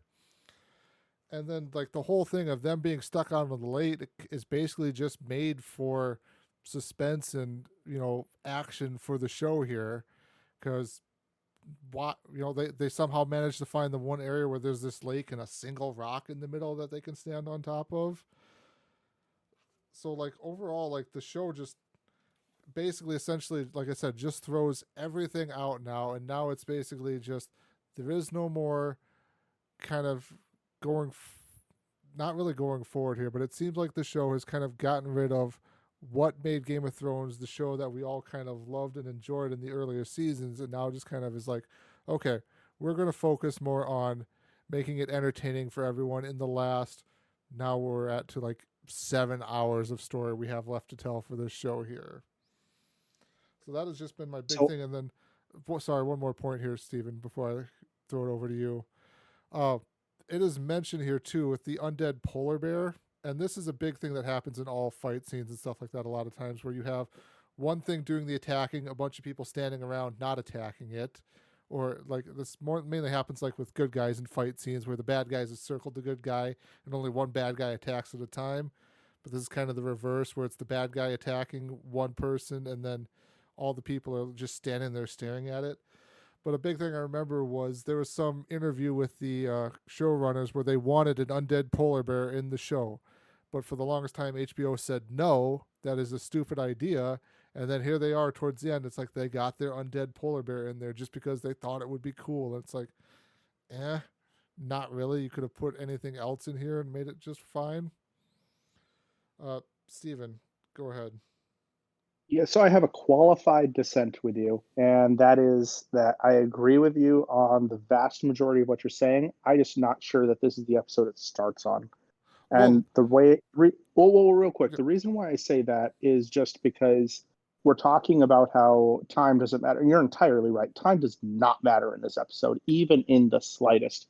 But we've already been dealing with fast travel. I mean, we've been making jokes about how Varys has unlocked fast travel and Daenerys has unlocked fast travel.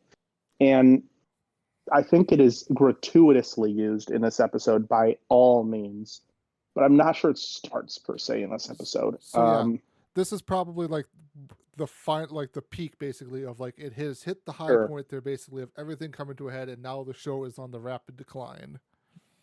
Gotcha. Okay, I can agree with that then, because everything that you bring up is right. There is no way Gendry should have made it back in any way, shape, or form.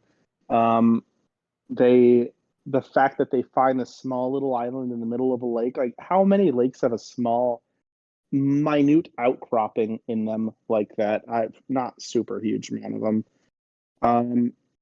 There's a golf course that has that famously. I can't remember which one it is.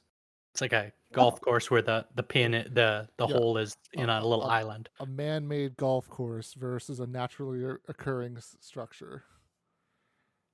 It might not be man-made. It could always been that way. Okay. Prove me wrong. But no, this episode becomes very arcadey, is how I like to describe it. It goes from I don't know if you want to talk games, from a strategy game to a first-person shooter, and it's worse off for it because it's not the show that we've all wanted to watch. It's not the cold, calculating, brutal, unyielding nature that is the world. It is, if you have a name, you're probably going to survive. There's, as long as you're like an A-list character, B-list characters have an 80% chance of survival, and it doesn't. You have to suspend logic when you are talking about fight scenes, and that's entirely not what we wanted. I was just gonna say that I feel like as an art form, this is definitely the writers of the show writing a show that they want to watch, and obviously they have trash taste in cinema. Out of curiosity, when I was thinking about that, I was like, I wonder, there's a director to each episode. It's not always the same director each episode. This episode is directed by Alan Taylor, who also directed the movie Thor: The Dark World, Terminator Genesis. Yeah, that was literally the high point where I was just like, oh, Thor: The Dark World. This makes a lot more sense as to things that are kind of weird, like lost plot. I wouldn't even lay this really so much on the director. He's just basically doing what he's been given. And this is probably going to come up in our final conversation on the show, but this can a lot be laid to the feet of George for not getting the books done. Because we can, I think, probably all agree here that the first 4 seasons for sure, when they had book material to follow closely along with, they made some changes for plot reasons or show reasons or whatever, but for the most part, they were very, very good, well put together series of episodes here when they had the books to follow. Now they are deep into no books to follow. They are following roughly the outline, and like I keep hammering the point here, they came out and famously said, we have 13 hours of story left to tell. You are basically now running through plot lines and major points of the story just to get yourself towards where you need characters to be for the ending. And like no episode really hammers it home more than this one of, like Steven said, if you've got a name, you're probably surviving. If you're a B character, you have the 80% chance of survival there. And it's basically just to move the next plot point forward of now they have proof to take back to King's Landing, possibly to show Cersei and go, hey, there's a greater threat going on to the north, when we all probably can sit there and realize, like, is Cersei really even going to care one way or the other? Because she could go, that's a north problem. It's not really my problem here in the south. So again, like no episode really hammers home the point more than like the logic of the Game of Thrones universe that we all enjoyed from the first at least 4 seasons is now kind of gone. Nick, do you have anything to say there? I know you've been waiting for me to talk here this entire time. I have been chomping at the bit. No, I'm good. I've blown Nick's mind there. He has nothing further to say. He has nothing to disagree with. Not in the least. I am not speechless. I just don't have a strong rebuttal as I did earlier. Well, let's hear Your what you would rebuttal. have to say there. Anyways, like what would your... Originally, I was thinking I would disagree with you because I don't think they're tied in as much as they are. I think that the story that they're telling is obviously not the best story. It's not the one that we may want to hear, despite the fact that, as you all have mentioned, they're doing this as what they see a fan service episode.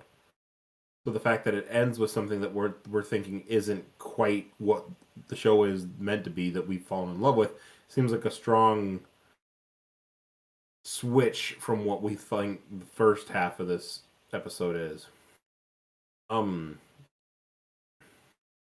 Yeah, I don't know. I definitely agree with the fast travel.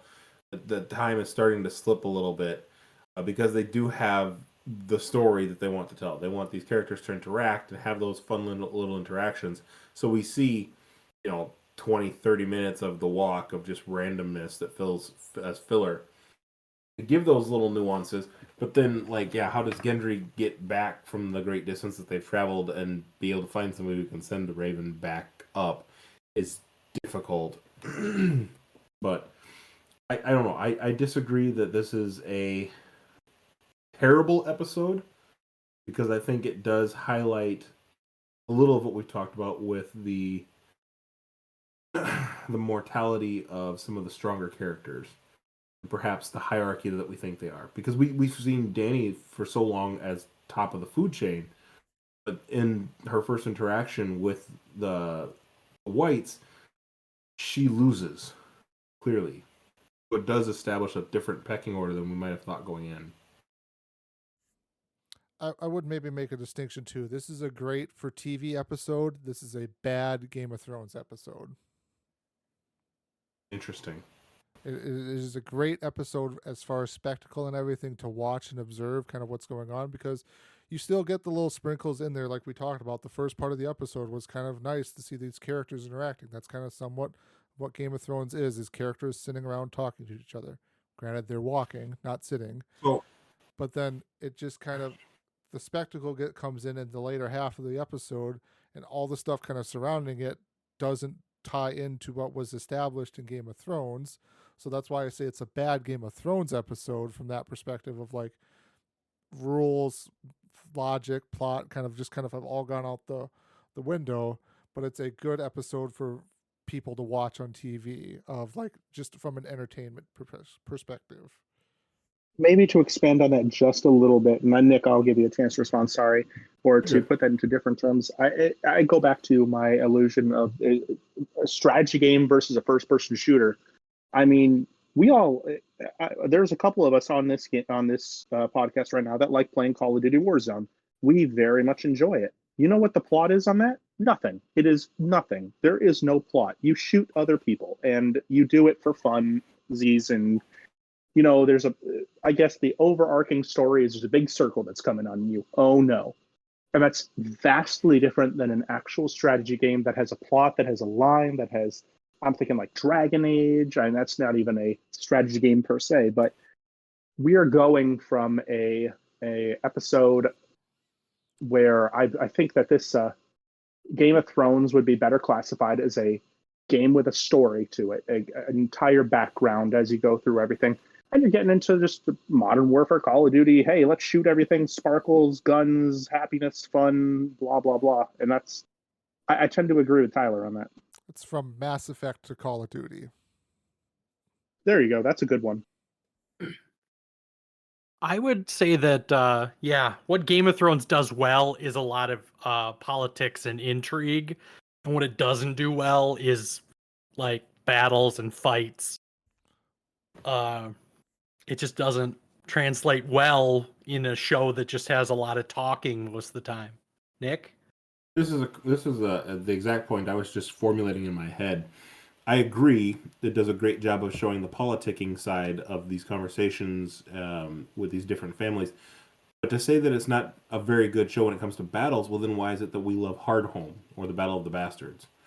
What makes this episode with a battle at the end different than an episode with Battle of the Bastards? There's still a lot of weight to it. I can answer that. There's still a lot of weight to it because, I mean, if Dany goes down in the battle, it changes a lot. The outcome of this battle changes a lot. Why is this one so terrible? So my answer to that real quick is that the cinematography and the mortality, if we are like I said and like what Tyler said, if you have a name now, you're gonna die, or you're not gonna die. You have immortality basically, or at least a very strong chance of immortality. When you were going into the Battle of the Bastards, there was no guarantee anyone was going to survive. What did it start with? The Battle of the Bastards starts with Rickon being shot right through the heart. I mean, there is no sense of, hey, John's going to survive this, anyone's going to survive this in the Battle of the Bastards. And then secondly, when you get to the cinematography and the tactics in general, the cinematography of Battle of the Bastards involves a couple one-shots, which gets you a kind of a scale of what's happening in the battle, where things are being fought. I think I actually commented that when we were talking about Battle of the Bastards, is how it followed John on a one-shot to give the chaos and to give the craziness of the battle, and you had a sort of understanding of what was going on in the battlefield, where you get to these sorts of fights and you have a very Marvel effect. And I love Marvel movies, don't you get me wrong, but you don't understand what's happening in the battle of a Marvel movie because you're not meant to understand what's happening in the battle of a Marvel movie. You want to just see the action, the good guys winning, the fights happening, and you have cuts. You have a lot of cuts from east to west to north to south, and you don't know what's happening. I couldn't tell you for the life of me how they battled up onto that ridge of the rock in the end of this episode. No way, because you're just cutting from one person to the next person to the next person, and it's all one-on-one battles. You don't see any sort of logic to the fight. It's a different style, and it's arcadey, it's Marvel, and that is a certain style, and I can enjoy that style, but that's not the Game of Thrones style. And you guys can correct me if I'm wrong on that.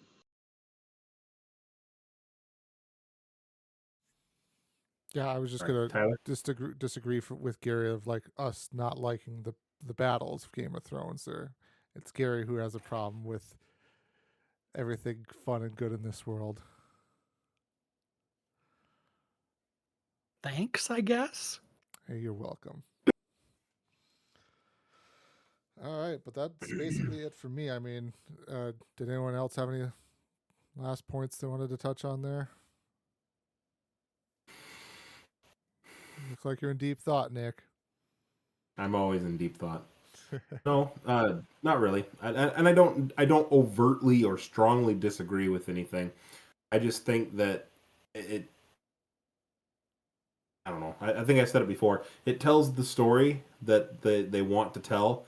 It's not as in depth as we would like it to be. It might not have the great cinematography that we want it to have. But I don't know if I would personally go as far as to say it's a terrible episode. It's just not as good as some of the others. Just because it's not on par with some of the others doesn't mean it's a terrible episode. In my book, it's not. Yeah, and again, I want to make that distinction of like it's a great episode for TV, but it's a bad episode of Game of Thrones. Final things that I would like to end on here is R.I.P. to one Thoros of Myr, the drunkest man we knew. R.I.P. to Visenya, the dragon that fell. And then R.I.P. to Uncle Benjen, who went out kind of terribly, but went out that he did so he could save our true hero, Jon. I made the joke real quick while we were watching Benjen fight that I made the joke real quick that while we were watching Benjen fight that he kind of looked like a Belmont swinging around that little fire mace thing, and then he just went down like a little bitch. And I was like, oh, well, he's not a Belmont. What were you going to say, Nick? As I say, is Jon our true hero? In my heart, he is.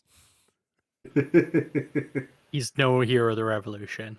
And with that, nobody is the hero of the revolution. Thankfully. All right. For next time, we will be watching episode 7 of season 7, which is titled The Dragon and the Wolf. A lot of stuff to wrap up here so they can run up to 6 hours of story left to tell with their... Oh, for gosh sakes. You gonna stop beating that dead horse? Nope. That horse will be long since dusted into the ground before I stop beating it. All right, that'll do it for us here for this recording. Thanks everyone for listening. Have a good night, everybody. Bye-bye. Bye. Bye, people. Why are you still here?